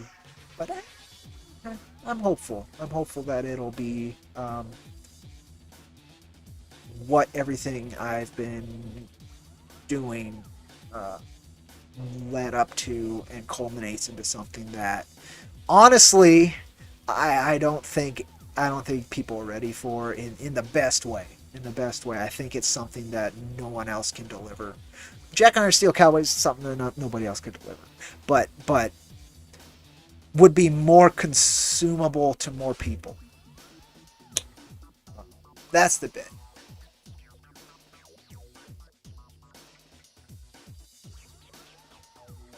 That's true. Dollar Coins is already doing One Piece. I don't need to do One Piece. I don't really. At the end of the day, like the amount of work to do it, 19 pages a week. It's not feasible from my production end. It's not. That is how I want to. 19-page chapters is kind of how I want to structure this new thing. Um, Maybe do it more in the graphic novel format, where it's like maybe you get 5 of those chapters per, right? Something like that. More of the volume structure. Maybe I would love to do it actually as manga volume, where you get about 10 chapters per volume. Like that would be the goal. Funding that, I need to find. There's a lot of angles to it, right? Like I've got the idea vividly. I know how I need to move it, but the artistic partner within it, that one's tough. That one's tough. And I owe it to my previous artistic partners to discuss it with them, and at least find an understanding one way or another on how this next phase needs to go, and whether or not they can deliver on that. We'll see. We'll see. If I had more funds, that would be a lot easier to convince, right? Like, it's like, oh, I can do this, but you need to do this at this rate. And if you can do that, let's do this for as long as we can maintain it and finish it. Like, that's what I'd love to say. If I had 100K, I could probably produce 3 of those volumes. And we might even keep it black and white. And you say, oh, only 3 of those volumes. I'm 190 page volumes, right? And that would give the introduction and give a good footing. And say I get possession of this house, I could leverage that and still get a new place.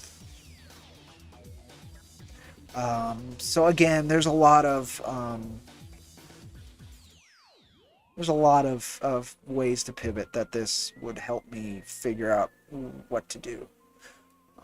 But yes, Dollar Coins is already doing One Piece. I don't have to worry about it, and I really don't want to structure like that. I would far prefer structuring it closer to either Berserk or Full Metal in terms of how they deal with the world building and all of that. One Piece is just, it's so much, and Dollar Coins gives us gives IronVerse Comics the world within I would operate. And it gives you some really fun journeys. Like, it's a lot of fun. That's the other bit, is that Jack is not that fun. Like, it's point. Like, I wouldn't say Berserk's that fun, but it's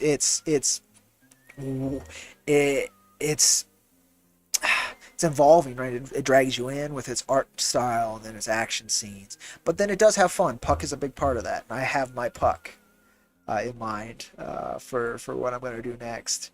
And I think it's really fun. It's a combination of ideas I've been kicking around for a while, and it's the right way to handle it. But again, we'll see. I'm a dreamer. I don't know what's possible, and I won't know till I try. And the basis in which I can operate on the dream level is reality, and my reality's been kicked around pretty hard. So I gotta find stability in that first. DC Comics changed their website, and you think social handles to just DC. Interesting. Well, that makes sense. It was Detective Comics Comics. Like, that was dumb forever. And like, you see DC Comics, I'd be like, what? Well, that's Detective Comics. Be like Marvel Comics. So I'm not surprised they rebranded. If you need a helping hand regarding the production, you're around. Let's talk someday if you feel like doing so. Sure. That's the bit, right?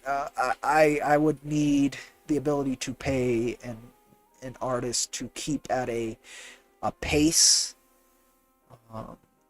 that works, and it would need to be a style, a quality that enhances what I have to do, like I've had with Maxi. Well, not the pace, but it would be the style and their ability to understand the goal of that which I'm trying to achieve, like Maxi. And then translate it into actual workable line art. That's the biggest benefit that Maxi has lent me over the years. Besides just a wonderful artistic style, he takes my mess and makes it possible. That's something that, like, I'm not sure how many other artists could do with my work, but I could always adjust to a new artist in terms of how they need to interpret that, or what they need, the tools they need in which to understand what I'm doing. So we'll see. I've gotten better over the years, over these, but you never know. Dollar Coins. Oda takes breaks to think of what he's going to do next, which makes sense. You can tell, like, most arcs have a thesis. And that's why I didn't like Fishman Island at the beginning, because there was no fucking thesis. And then Queen Odahime was there. I was like, oh man, it was worth it. That was such a strong thesis, and how he delivered it. But man. So now I'm ahead on the manga than I am on the anime, because I froze on the anime in Fishman Island too. I was just like, this is so boring. Nothing, I don't care. And then the Super Saiyan pills was a little bit bleh. But I got it. And how Oda was showing off how everybody grew for 2 years, that was rewarding. But it was a rough patch to get there. There was one chapter they did. God, what was it that he did? That was mainly dealing with, I think it was the past between the guy, the shark, the great white shark fishman. I forgot his name. The main bad, who becomes the main bad guy. Well, one of the two, but the biggest bad in Fishman Island. The successor to Arlong, right? The guy who does go Super Saiyan after taking all the pills. It was something between him and somebody else, and the chapter was a mess. It was a fucking mess. It was the worst I've seen Oda like write and panel and layout. It was a mess. It was still readable. I still got the story, and I like it didn't like I didn't have to stop and be like, ugh. Like Trigon, I had to go back many times to see what he was even trying to say. Oda never did that, but it was the messiest fucking chapter. I don't remember what chapter it was, but it was like, wow, this was a rough week for Oda. He didn't know what he was doing. But he's like, he had an idea where he wanted to go, so he just did something so he could move forward. That was the vibe of it. That was a trip because he like even the dialogue from the translators was rough. So I'm wondering if it was the usual like direct. It was just roughly written compared to other chapters. I don't know, but I remember it distinctly. I was like, wow. But he takes breaks. That's good. You remember they showed a picture of his desk and he had the next 3 arcs already written and ready to go. I wouldn't be surprised. Show your Anu Confederation paper. Oh yes. So Dollar Coins has again. He provides a structure. So check this out, folks.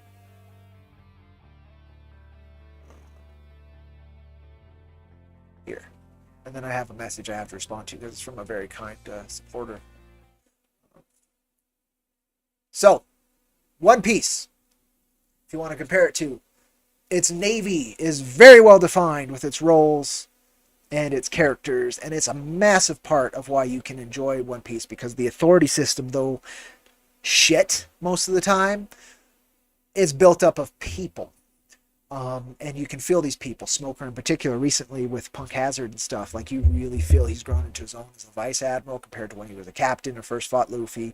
You can feel the different pathways Navy men like Garp take compared to the pirates, and you can find respectable figures. The Funk.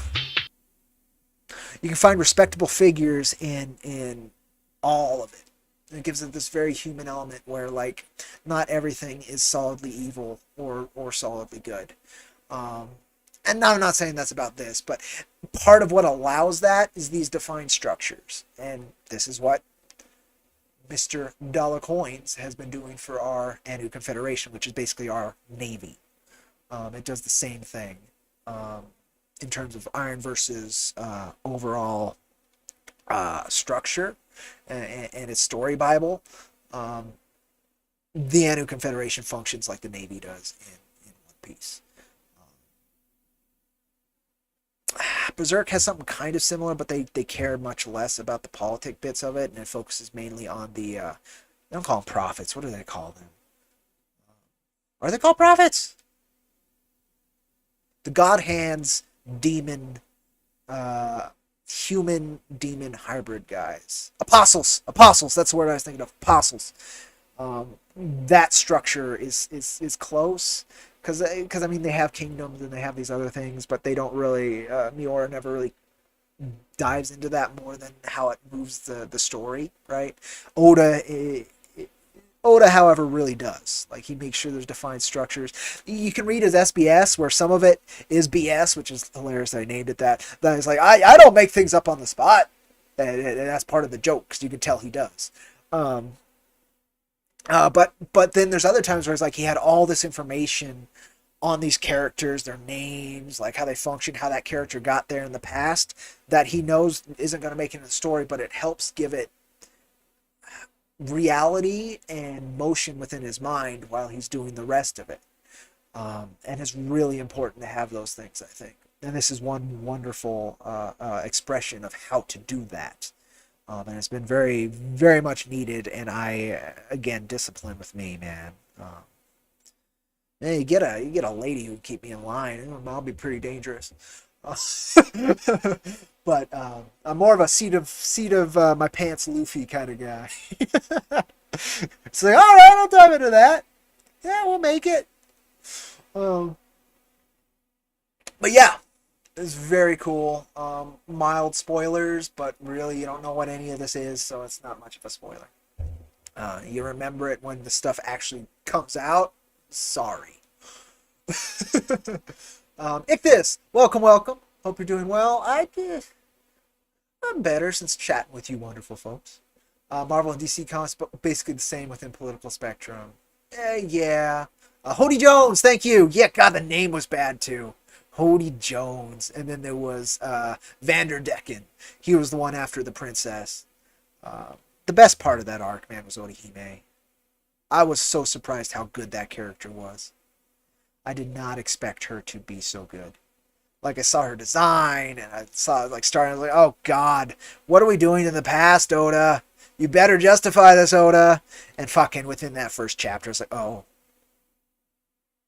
shit, that's unique. When she started slapping the thief and breaking her fin hands on him because her body's just so weak by the nature of what she is, a goldfish fishman.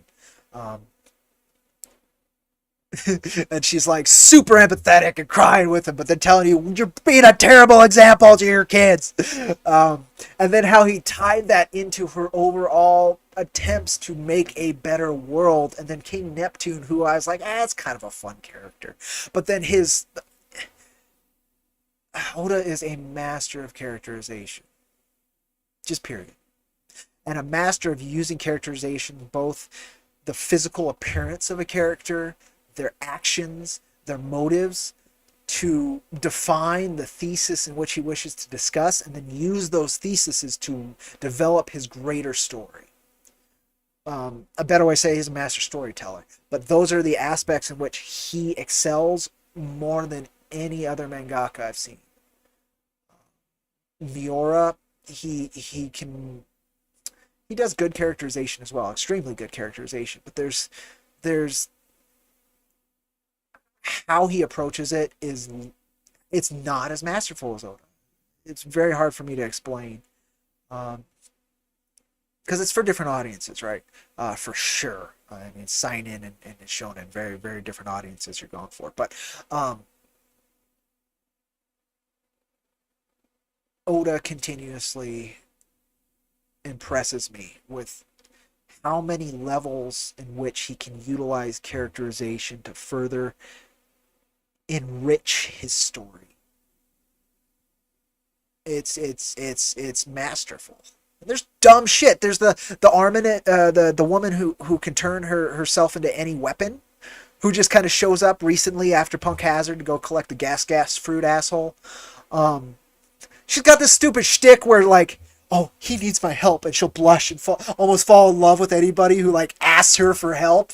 Like, it's a stupid fucking characterization, but it's you can tell how it's building the interactions with everybody else, how it's being integrated. And this is a small side character who's kind of so far not been utilized much, but I know as we go further towards Doflamingo, she's going to come in more, and that aspect's going to pay off more and more again. And it's just a gag. It's a repeated gag, but it's built into the characterization, helps build the flavor, and I know it's going to pay off even more later, and it's so stupid in it, right? Like, I can accept it because of the tone Oda's conveyed since chapter 1.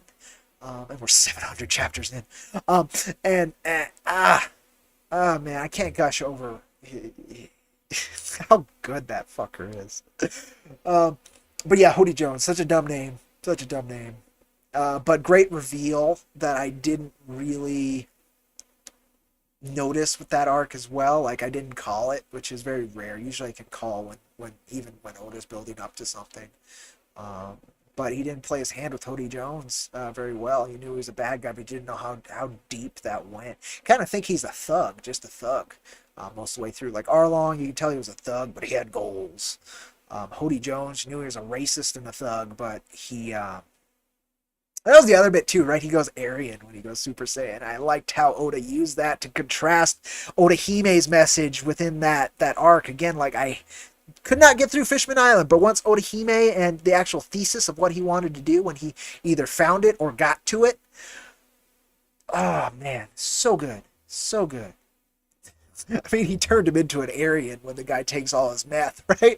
Like, it was so good. It was so good. And most kids aren't going to connect it to those levels, but, like, it's so well done. So well done. We can always have a deal that benefits you to make things possible. Just throw a DM anytime. All right, well, thank you so much, Mr. Schmeling. As always, appreciate your support, assistance, and your interest. Very much so. Yeah, fans say pre-time skip soul and time skip equals soulless.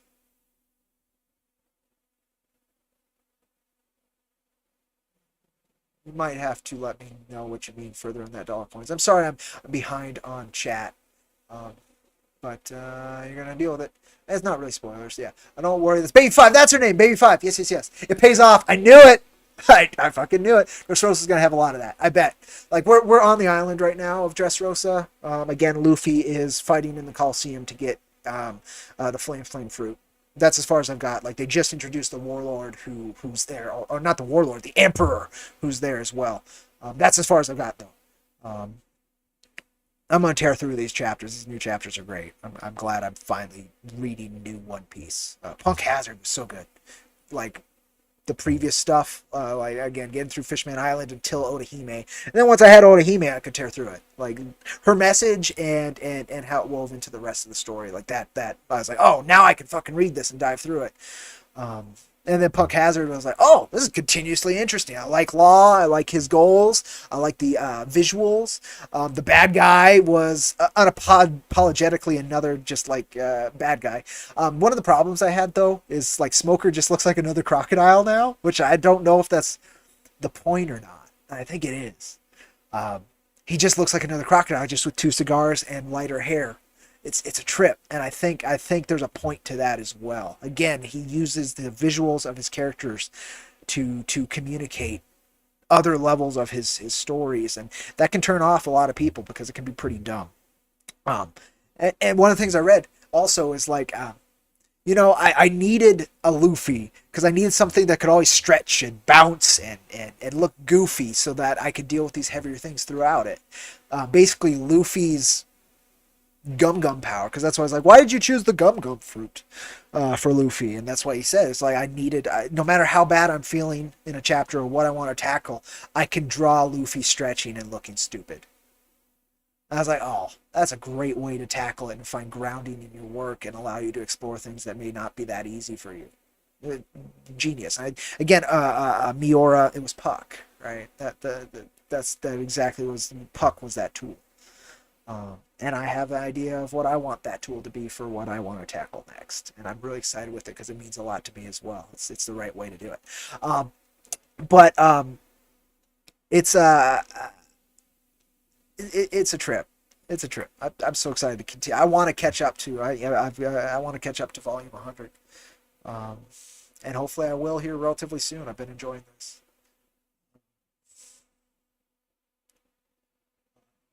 The spirit of One Piece loses its allure after the time skip. Oh, okay. It's the consensus among fans. Punk Hazard and Dressrosa is great. Yeah, I don't know yet, right? Like, I'm sure there's some rough patches. I'm not excited for Mama as much as I thought I would be as they revealed her. Like, she just feels like a relatively generic evil force, which a lot of them have been. Like, Crocodile was very much that, except he had a killer set of powers and a great character design. Mama, she just hungry. Like, that's all I know. She did evil and hungry. So I kind of want to see what her point is. So far, I haven't seen it, and I'll find out. Hopefully, it's something worthwhile. Definitely their introduction, her whole crew's introduction, or not the whole crew, but like her faction's introduction within Fishman Island was interesting. Prim and proper in suits and stuff. It's an interesting difference compared to a lot of the other pirates you deal with right throughout it. The other worst generation pirates I like a lot. The Magneto guy, who I forgot his name is. The Basil Hawkins, the sorcerer, the magician. I like him a lot. I want to see what he comes into. There's so much like that. He just like, here's a little bit of that. You can trust me. I'll pay off on it later because I continuously do. I'm excited. I've been enjoying it. But yeah, I can see that. Like, so far still, some of my favorite notes in One Piece are Robin's arc in Water 7. Wonderful. It's so good, I often forget that it also introduces Frankie. And Frankie's really cool. I say really cool. It's interesting. I don't like his design almost ever, and the fact that Oda keeps playing with it now is kind of funny. After the time skip, I'm like, okay, all right, I can vibe with that. As long as you keep changing him up, I can vibe with that. But yeah, Frankie's arc's really good. But I always forget because of how good Robin's arc is. That Frankie has really good arc in there too. Like Water 7, I love. Um, Alabaster's a lot of fun. And it's the first like real big challenge you feel Luffy do. Like Arlong was a challenge, but he continuously pays it off, man. He's so good at it. Like the moment Luffy puts like after betraying him and everything, Nami, you know, she's crying and asking him for help, and Luffy takes off his hat, puts it on her head, and it's like, I got this. Like those moments are so incredible, and how he's able to work for them and make them feel good. Robin finally saying and realizing that she can dream her dream again because she found her family. These notes that he's able to find are, and then communicate and still do his goofy ass shit every time and still make you feel them, and they don't lose their impact or their punch. It's almost, they're enhanced by the comedy almost. It's again, masterful. um I can see anybody, again, I don't blame the creator Shaman King looking at him being like, yeah, I came across, I came up against Oda, and then Oda was saying, I came up against Toriyama, like that path, and that's why I'm like, you know what, I kind of want to be more like an Arakawa, who I've never heard complain about what she was fighting against, just how much she loved her work and her amazing sense of humor and personability dealing with her fans, which Oda also was incredible at doing. Um, yeah, it's a trip. It's a trip. And here I'm just talking about mangaka and like, because I don't have this resonance with many actual, many Western comic creators. There's ones I know personally and I've worked, alongside, right? That means something, but that's more of a personal bias, right? Um, like Ennis, he brought me into comics, but I don't have like this big resonance with him as a creator, just with his work. Um, J.M. De Mateus, I haven't read much of his work, but I really like what he's been able to accomplish throughout his career. Again, it's his work that, and then how he speaks to fans also. He's a very, very polite, very heartfelt individual. Uh, but there's just not that same involvement communicated to me that mangaka are able to do, either through their work or how it's presented to the public. And there's better ways to do it. Spirit One Piece, okay, I read that. Luffy's point reveals in the Kaido arc, okay, literally, as to why he makes the reader happy. He resembles in the story's world. Look forward to that too. There's a lot. You're going to dip for an hour. Catch you later. All right, take care, Dog Coins. Thanks for stopping by, brother. You have a good one. Catch y'all later on. But, yeah. So there's basically having experience and being in the actual environment in which comics is, instead of following the stream I had before understanding the environment. I think it's the right move, and I'm excited for it. I'm excited to communicate my understanding, my knowledge, and the gained experience that folks like yourselves have allowed me to gain over these years, and putting something forward that to me could have the potential to be absolutely incredible. Whether or not it hits like it should, well, there's a lot of factors there. But the work itself could be something just exactly what I need to do, and that's important. Jack, up to this point, has been exactly what I need to do, but there's fundamental flaws within the structuring that not only do I wish to address, but need to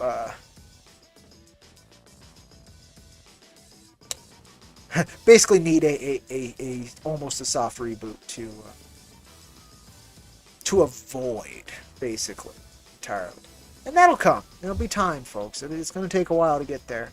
I would love to start production on this other idea while I'm working on 5 and 6. And I think it's possible, depending on a lot of factors. Like some of what allowed me to do the animations and these other, and take losses on these campaigns, is because I had a consistent gig, which now I had to walk away from, and all of it sucks. Like every aspect that it could have sucked sucks. Like I'm not even sure I'm getting my final paycheck.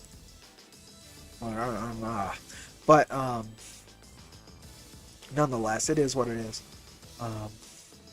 If I don't, I'm going there. But it's gonna take time. Things need to fall together, and this GoFundMe helps me lift away the biggest burden I've kind of been carrying for about a year. So I'm very grateful for you folks sharing, linking, and supporting. It means a lot.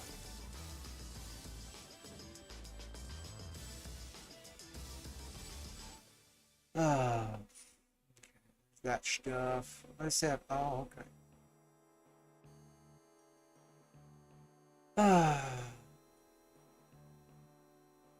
Oh, thank you, folks.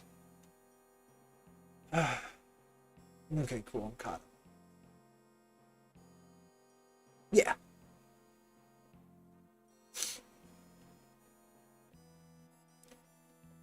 Man, I think what I'm gonna do. So I'm gonna catch up on One Piece. That's my goal right now. That's all I'm reading.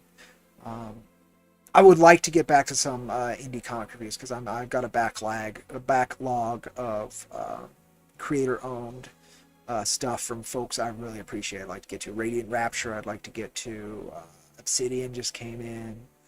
Um, Stuff before that too that I can't even list off the top of my head. Wrath 3. I think I have to do Wrath 2 and 3 quickies on those. So I got to get back into regular comics to do that. But I've been right now reading One Piece. Once I catch up on One Piece, caught up in Berserk. I was alternating reading Berserk and One Piece there for a good chunk of time. Once I catch up on One Piece, my goal probably will be to reread Battle Angel Alita, because I have the 8th volume of Mars Chronicle, which is the latest prequel series, to kind of give more context to her journey, and probably finish it eventually. It's only about a volume, comes out a year. He's a slower worker, but his thesis, Berserk's is struggling through the darkest depths of humanity. One Piece is the strength of found family on the journey to freedom. Battle Angel Alita is that old idiom, or whatever you'd call it. How many planks in the ship can you replace before it's a new ship? And it's applied to humanity as a whole, psychologically, physically, spiritually, one case biologically. Oh, I said biologically. Didn't I? Psychologically, biologically. Physically, I mean machine, transhumanism. That's of course the number one bit. It's the cyberpunk work, so that's the center of it. But I mean, he deals with vampires, and that deals with it on a different level, which is still transhumanism, right? It's weird he went into vampires. Like, again, that's like, there's a rough spot you hit in Battle Angel Alita. It's that like 4 volumes where he does a side story about vampires, and you're like, why the fuck are you doing this? And then you keep reading, it's like, oh, but during it, man, what are you doing? This is fine, but this isn't the manga I'm trying to read. Right? It's a completely different, like, well, what if I want to read about vampire, I read vampires, not a cyberpunk story. And I'm like, oh, it gets there. But I see a lot of people losing their interest during Last Order because of that. I almost did, but I was like, I'm with this for the long haul. I like how this guy handles stuff. I bet there's a point. And there was. It paid off, and it pays off really well. But takes a long time to pay off, and it's not the manga you buy. It's not the reason why you're an Alita fan up until it pays off. But I'd like to read it again. I think that's the next thing. I've been reading Go-Go 13 as well, which is a episodic James Bond assassin thing. And it's really good. The most gripping chapter of any manga I've ever read was in that. Like the stakes, how the stakes were presented, the movements, the characterizations. So good. So good. I'm very glad I was talked into starting that series. It's really hard to get a hold of in English. Really hard. But, yeah. The most gripping manga I've ever read, though, is Innocent. And I've been posting quotes from Sakamoto from an interview that he did And the biggest one was he does use onomatopoeia in his books because he believes that the most accurate sound is the one that the reader would create in their mind from the visuals. And so his goal in the paneling and in the drawing is to make sure that those sounds are communicated to the reader, and he believes he can trust the reader to create that sound themselves. I think that was a wonderful way to approach it. I'm not saying don't use onomatopoeia. I'm just saying it's a beautiful artistic choice, depending on what you're trying to do. And his goal is always to seek reality. What was the other word that he used? Reality was one of them. Realism and something else. And he thinks the most real is the thing that's created in your mind, not so much putting a bang, crash, or a thwack in a book. No. Let the reader see the panel and imagine the sound. I think that's a beautiful approach, and the fact that it comes from I can trust the reader to do that. I think that's an amazing way to do it. And I read 178 chapters. I finished Innocent and Innocent Rouge, which is the sequel series, all in one night. It was like 15 hours. I couldn't put it down. That was the most gripping manga I've ever read. I couldn't stop. It's about the French Revolution. It's never been translated in English. It's been translated into French, German, Spanish, and of course it's created in Japanese, but it's never come over here in English, which is sad because I would love to own that series. That would be a must-own for me. But can't get a hold of it, so read it digitally. Innocent and Innocent Rouge, or Innocent Blood, depending on your translation. I think they try and use Rouge more because Innocent Blood sounds a little darker than the story. Well, I don't want to say that. The story is about the most famous executioner in France during the French Revolution. The guy who helped develop the guillotine and that kind of stuff. But and it's really dark. He likes using metaphors, the other one, visual metaphor. So when he has to crack this guy's head open for an execution, he uses a pomegranate being cracked open. So again, he's trying to inspire the reader's imagination to actually create the true visual, whereas the metaphor is simply just allowing it. It's next level artistry that, of course, Oda doesn't do, Berserk didn't do. Sakamoto is underappreciated, in my opinion, significantly underappreciated. But if you could stomach Berserk, Innocence should be up your alley, and it's it's incredibly gripping. Beautiful set of characters. There was an interview that shows like what their process was, and they would take real pictures. Him and his assistants would either buy these costumes or whatever, and they would take pictures and photos. So a lot of it's super hyper realistic because they used actual photos, almost traced photos in their style.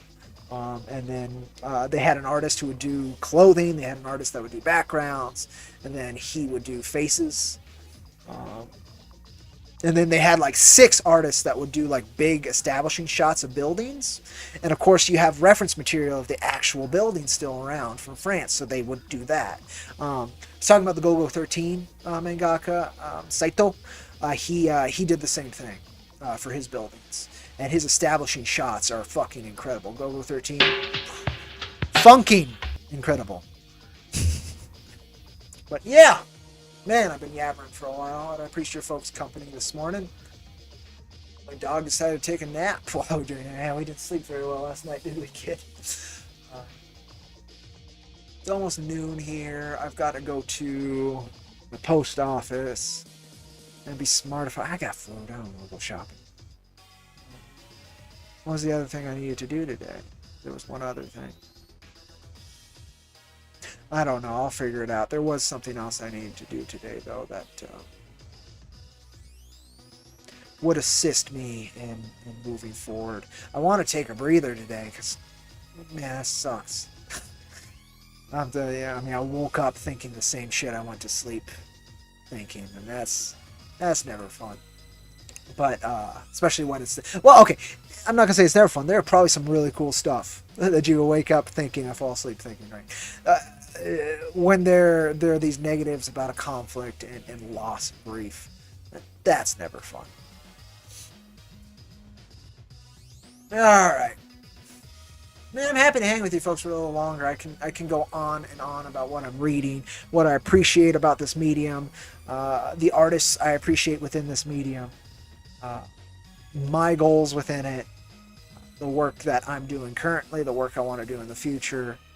Uh, I can talk a lot. Since I've always been, I mean, there's hundreds and hundreds and hundreds of hours on this channel. I mean, just talking.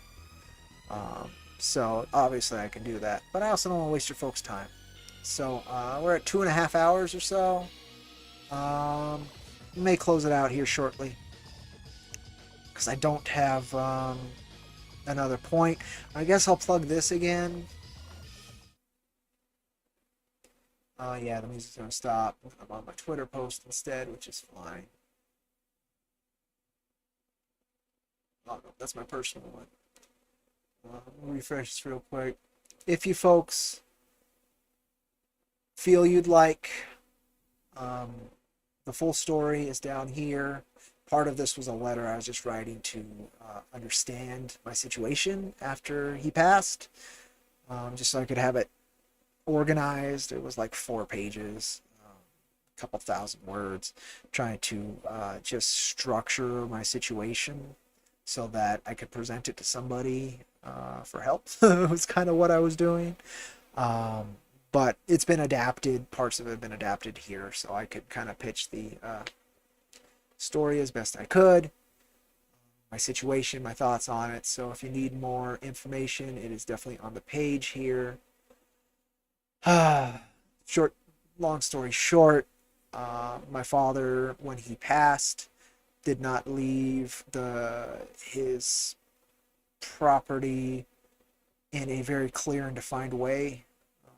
And I've been avoiding getting help on legally claiming this stuff for too long. And with the fact of my uncertain ability to find stable employment in the coming weeks, hopefully not months, just weeks, I would like to take that burden off of my shoulders so I can more strongly carry this new one of finding a new home to provide value and get paid.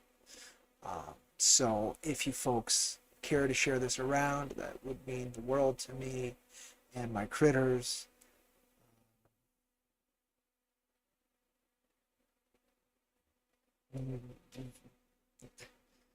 I would like to be safe and certain and have a point of, at least where I live, being a stable point to pivot from. I caught up on property taxes and all of that during his death, so I can even have some wiggle room there if for some reason, again, employment just is not coming, which I'm a hard worker, but I don't come with a educated background. I don't come with experience in a lot of roles, and I'm certain I can find menial tasks. So if somebody will hire me for that, I will bear with that. But nonetheless, I'm uncertain, and this will give me. I had a point of stability, which was my old job. I no longer have this point of stability to pivot from, and I'd like a new one. And taking care of this will provide that. I'd be like, well, at least I have my house. I have a place to think and work from. So, mean the world. I just dropped the link in chat if you would share. Mean the world for me. If you can donate, I know it's exceedingly appreciated. And I have a track record of paying things forward and back, and I have no other intention here. So, very much appreciated. So will my critters. I got a 18-year-old cat I would really like to not force out of her home. I've got my 3-year-old dog who has saved my life during these years, and I feel terrible that the point of stability in which she and I could share is going away, or is gone. It's not going away, it's gone. And I got 5 chickens in the back that I really appreciate being able to take care of, and their eggs help feed me. And Miss Lita over there, my kiddo, and I would hate It's hard to find a place where you can put chickens, right? So there's a good chance that they would have to be given away or slaughtered or some stupid shit if this house was taken away. So uh, I would like that guillotine that's been hanging over my head to be removed so I can focus on the new one that's over my head in a more clear and able fashion. So that's the best way I can put any of this, folks. I know this hasn't been the most upper stream, but I try and be honest and direct, and I know asking for help like this is all too common these days, and I don't like taking part in it.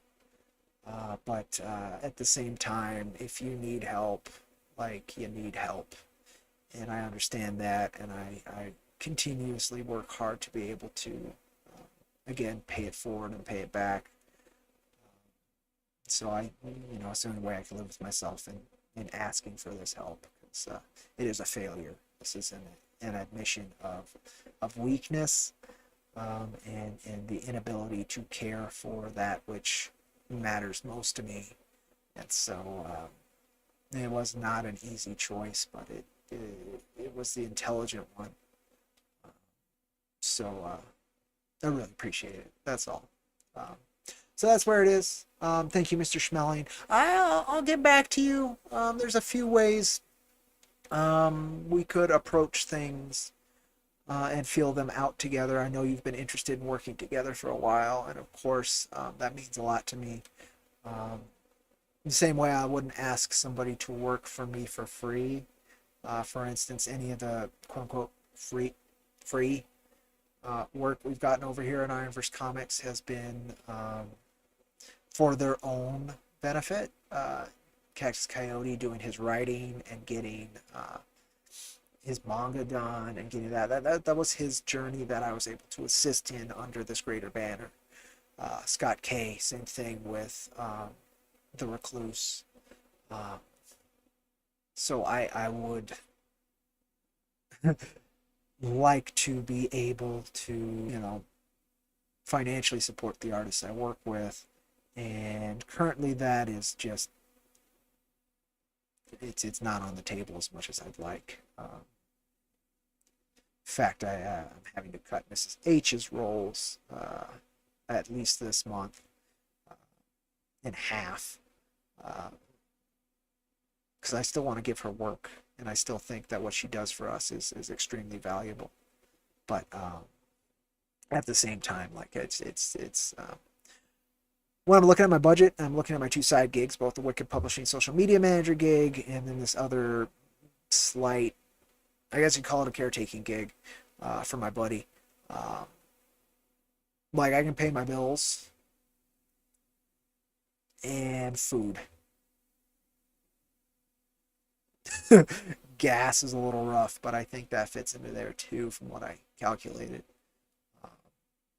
But like it's going to be slim around here, so any extra costs are just they're not feasible. They're just not feasible. Again, since I already spent my what savings I had, it's pretty good at putting stuff away. But at the same time, I was very comfortable with my job in terms of what it paid, and that I'd be there for a while. So I would collect things to help make me happy, right? And keep my journey moving forward. And that's partially come back to bite me in the ass, because I would have a lot more savings had I not. But I also don't know if I would have survived in terms of like just day in, day out grind and all these other bits without, trying to have some joy and fun in this life. So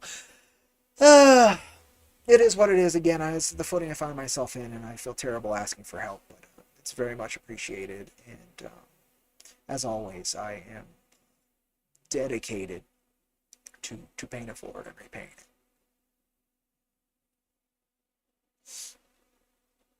So, 170 out of $500 gold. That 170 might be all I need.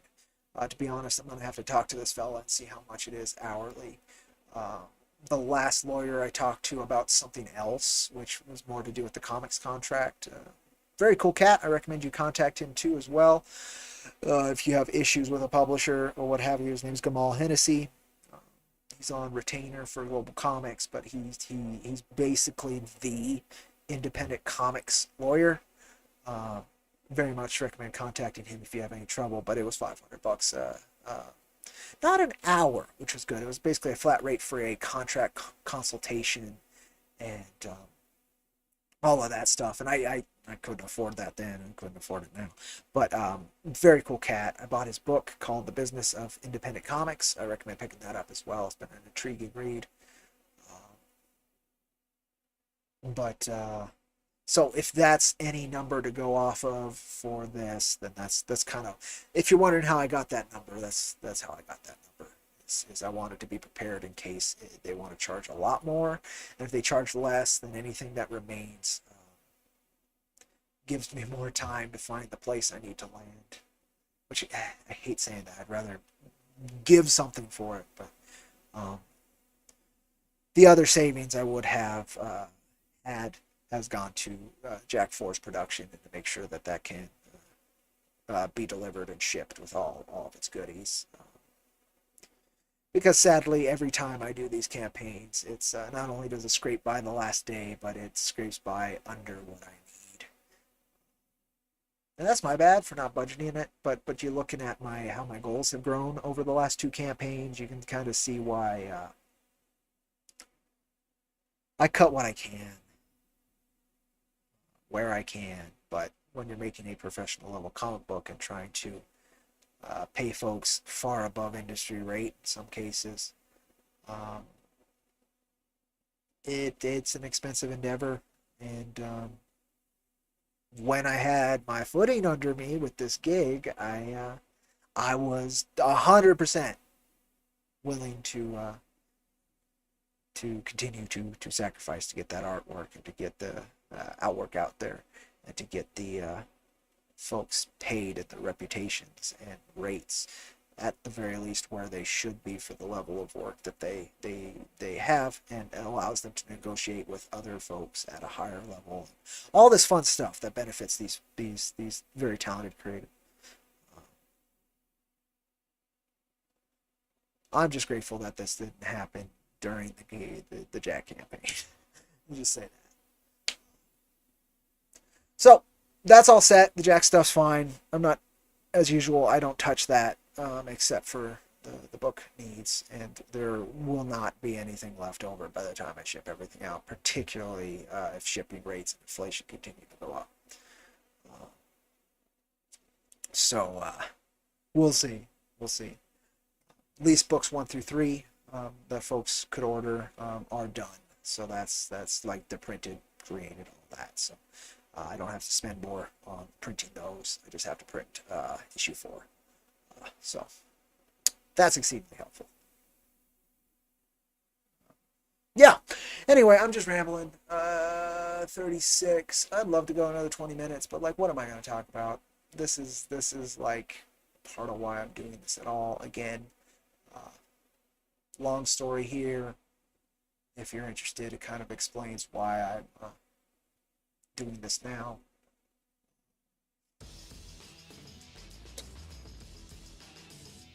Talked about Thomas Valiant for a little bit. That was nice. That's the budget stuff. I hope this part works out for me, but who knows. Anything else here? Those are the 12 gigs I've got to check out.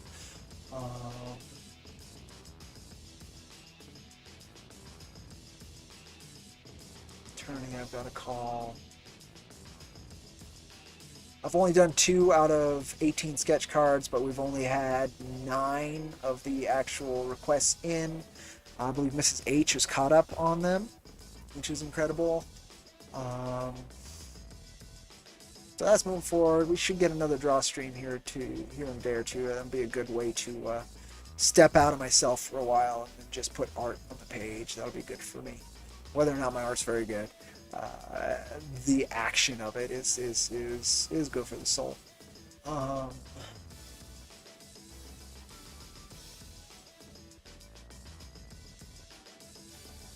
So expect that hopefully this week. I'd like to do at least another 2 cards this week.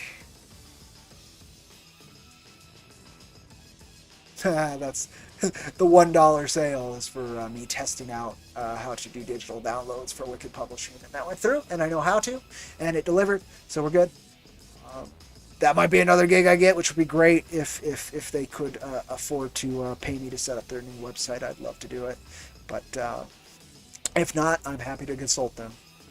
The social media manager gig is kind of why I'm not pissing my pants over no longer having this job as much, because without it, I could not pay my bills. So at least I got my bills paid. So I'm appreciative for whatever level they can help me out with. I recommend checking out the site, wickedpublishing.net. A lot of really cool independent creators. The site is rough, as I discussed with them, so I don't really mind saying that. But it does its job still, and they've made sales through it for a while, and you can find what you'd like to support there. Okay. Yeah, that was it. I don't have anything else pulled up here.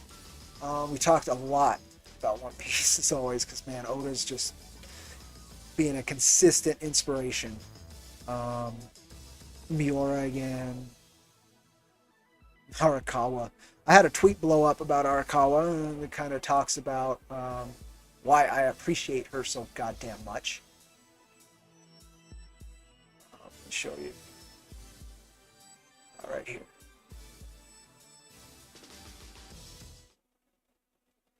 Yeah. So this tweet blew up, which I'm always happy when it does. Because she's been one of those mangaka who are very staunchly in support of their own personal privacy. Oda as well is like that. Can't find many pics, if any, of Mr. Oda. Um, but her humor with it, walking into this interview, and this is kind of how she introduces herself. It resonated with me, and I'm so glad it resonated with a bunch of other folks. It's a banger, 170 likes or whatever. For me, that's a banger. This is her talking about her favorite piece, because this was an interview about an art exhibit that was occurring for her work, and this is her favorite piece she did, because she felt that like this was the culmination of everything she worked to, was this one big fucking punch, and that was that there. And then she talks about a little bit about what brought her in, and it's the person who brings in a lot of female mangaka and is quite possibly the single greatest female sequential artist to ever exist, Miss Rumiko Takahashi. I know her from Inuyasha, which was one of my favorite anime growing up, and I've been reading Inuyasha now, and it hit a lull. I'm not gonna lie, it's I've been struggling to get through volume 30 or so, something around there. Which is all the new stuff that didn't show up in the anime or the sequel anime that finished the storyline. This Harpy Lady, and it's something about possibly Kikyo being reborn again. It's a weird. It's eh. I'm hoping it gets better, but I haven't been able to get through it. But her line work, Takahashi's line work, her humor, when she does horror, it's incredible. Miss Takahashi is incredible, but her or to say Yatsura, people will definitely recognize the character design if they don't recognize the name. That's why we have Arakawa. There she is. That's why we have Arakawa, and it's I'm endlessly grateful for that. She's incredible. Takahashi and Arakawa are by far my favorite female creators in the medium.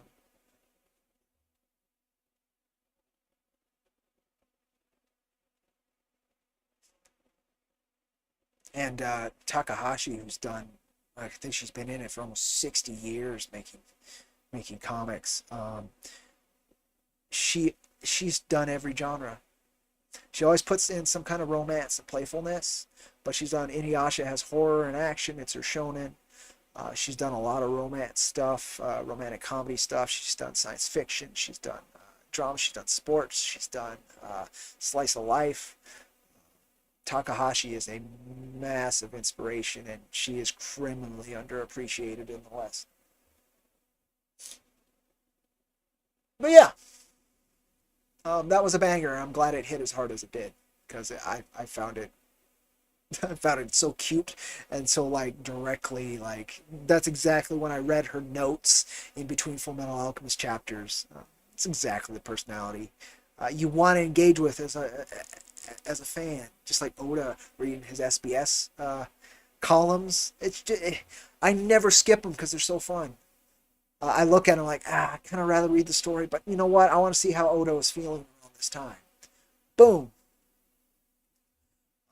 And he delivers, and he might not make you laugh, but like how he deals with certain questions and certain things, it's great. So many times it's like this is all ages read this comic. Why are you talking like that? You know, different gum fruits and how they affect different body parts, things like that. Like the questions he chooses to answer, and then how he chooses to answer. Again, master, he's a goddamn master of this medium. I'm gonna turn this back on. And we're gonna skip, find a good track, and then we're gonna skip over back to the ad arc. Yeah, some Mushishi. That's another manga I'd love to have, but it was such a low print run, particularly in English. It's very tough to get a hold of. It's basically the Japanese Hellblazer, but it's so much gentler, and comes from a more heartfelt place, less cruel place than Hellblazer often does. But it hits a lot of the same stuff, just in a different way. I really like Mushishi. I recommend the anime if you haven't watched that. Oh yeah, let me show that as well since I was talking about Sakamoto. Just in case people aren't familiar with his work, which is very likely. Again, most of it has not been officially translated into English. So this was one of the first things he did, which was this is him talking about how people haven't heard an avalanche, right? So they don't really know what that would sound like to imagine. Again, he doesn't use onomatopoeia. So instead, he went to action movies and thought, well, people know what a building sounds like falling over and crashing. And that's going to be close. So that's what he did, and then he compared it to an avalanche. But his line work, man. Well, his and his teams. That's the bit, right? One of the characteristics of his manga is that it doesn't use onomatopoeia. So this is one of the opening scenes of the book. This little girl walking around this house, this beautiful French manor. And there's a room that she's not supposed to go into. And you know she's not supposed to. He has said nothing. There's no words. It's all just visual.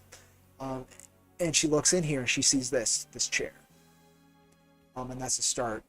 It sets the tone for everything because there's this secret room, and then it starts talking about why it's a secret room. It's this executioner's family, and this chair is kind of how they break people into being executioners. Break their spirit. The father of the father of the father of the father did this, right? They're the royal executioners. Yeah, man, the scenes that follow with it. I mean, it is a terribly gruesome work, but it is at the same time exceedingly beautiful. These choices of metaphors. There's a point where the French Revolution finally boils over to chaos in the streets, and how he communicates that as this giant tidal wave of a monster built of bodies slamming through the city. And there's just so many amazing ways he uses the medium that other mangaka don't think to. And I'd love to have a tenth of his ability to translate it, but I think it's something that an artist could do that a writer not so much. Truth! That was the other bit, as he pursues reality and truth. You always try to make that his priority. Like these... Rather than crash, I believe that the sound of a glass breaking in the reader's mind is the closest one to reality. And then it means that you can rely on that relationship of trust with the reader when they're troubled. It's an incredible way to approach this medium. One I respect so very much. And sadly, this has been slept on. This tweet has been slept on, which is sad. Because if you want to see other examples of his artistry, if you're not familiar with it. Yeah, I read like 180 chapters. the night I was introduced to the manga because it was just so incredible. Here's some more of his work.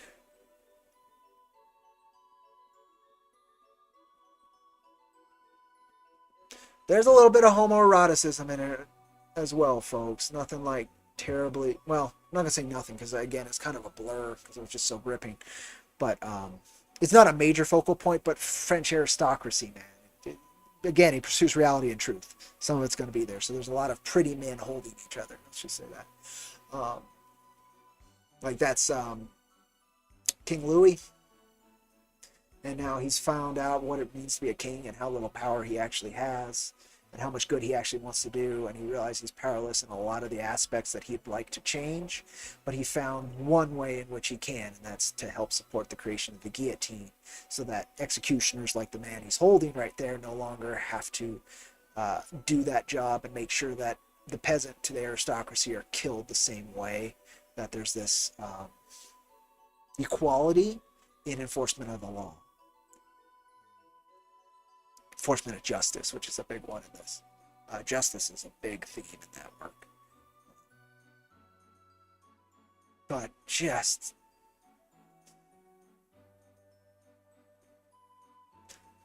right now he's conveying a family splitting apart based on ideals. This executioner's family. Here's our main character. And there's a few main characters, but this is our main title. We follow him as he's forced to become an executioner all the way till he's an old man and Napoleon's taken over and he's trying to convince Napoleon to do something better, and Napoleon's like, who the fuck are you? Yeah, man, it's a great read. But humans are wonderful. All lives in the world, like kindred spirits, would share their joy with one another. And him trying to find a way to make it again just and to find a place in the world when you're this bringer of death. And then her, who just, she likes, well, I guess she does. She's a masochist. She loves pain. She's good at her executioner job because of it. She likes it. You get to meet her as a little kid alongside him. I think that's his little sister. And she's killing animals. She's vivisecting little things as a kiddo. And because their family's twisted, right? They were also the best surgeons in the country because they were the only ones who were willing to dive in and work on bodies. There's so many dynamics that make sense, and that the research that he went into to convey these ideas, and then the metaphors and artistic style in which he conveys. It is probably the single most powerful work I've ever read. But it's a very specific in its application, and I can see a lot of people not being able to stomach it. There's a scene early on during one of the earlier executions from the kid. He's like 14 and he's being forced to kill somebody with a fucking bastard sword, right? It's terrible. He don't want to hurt anybody. He's just a kid. He knows that, and he's trying to convey it, and that's what that chair was used for. He instead of being a clean cut, the first one, because he's hesitant, Sakamoto used a pomegranate unwrapping to show a head being smashed open, so that again the reader's imagining a head smashing open, but they're seeing a pomegranate opening. Incredible trick, so that he didn't have to render this gruesome stuff as deeply. He still renders a lot of it. That same scene, the kid's he slips in the head goop, falls over, and is freaking out. And then, this is a public execution. It's his first big gig. And then his father, who was super disappointed in him, but still needs to save face. You're supposed to hold the head up as part of the ritual to say it's done and all that, but there's not much head left because you fucking do gross execution. The father just scoops up the brain bits, holds it up, and says it's done, so that it can finish, and he saves his kid. It was the kid's job, but he saves face. There's again reality and truth in this work that is so powerful and so about justice, about life and death, about human cruelty, about love, about freedom, about aristocracy. I can't recommend Innocent Blood and Innocent, with Innocent being the first, enough. Especially if you have it translated in a language you can speak and can get it officially. It's so good. I've almost bought either the Spanish or the Japanese version just because it's cheap. Just to have it for the artwork. I speak muy poquito español, not enough to read this work, but it's not in English officially. It's like Hajime no Ippo. It's a shame that's not translated, and I don't see it ever being translated because there's some racial insensitivities in there that today would never fly. If you tried to have printed it in America in like the 80s or 90s before anime and manga was like a big deal over here, you probably could have gotten away with it. But now I don't think. I mean, there's some very touchy bits that, like, most of the time it's just comedy. It's just funny as fuck. But nowadays there's no sense of humor with those topics. So it's probably never coming over here. And that sucks because Hajime no Ippo is a incredibly inspirational series.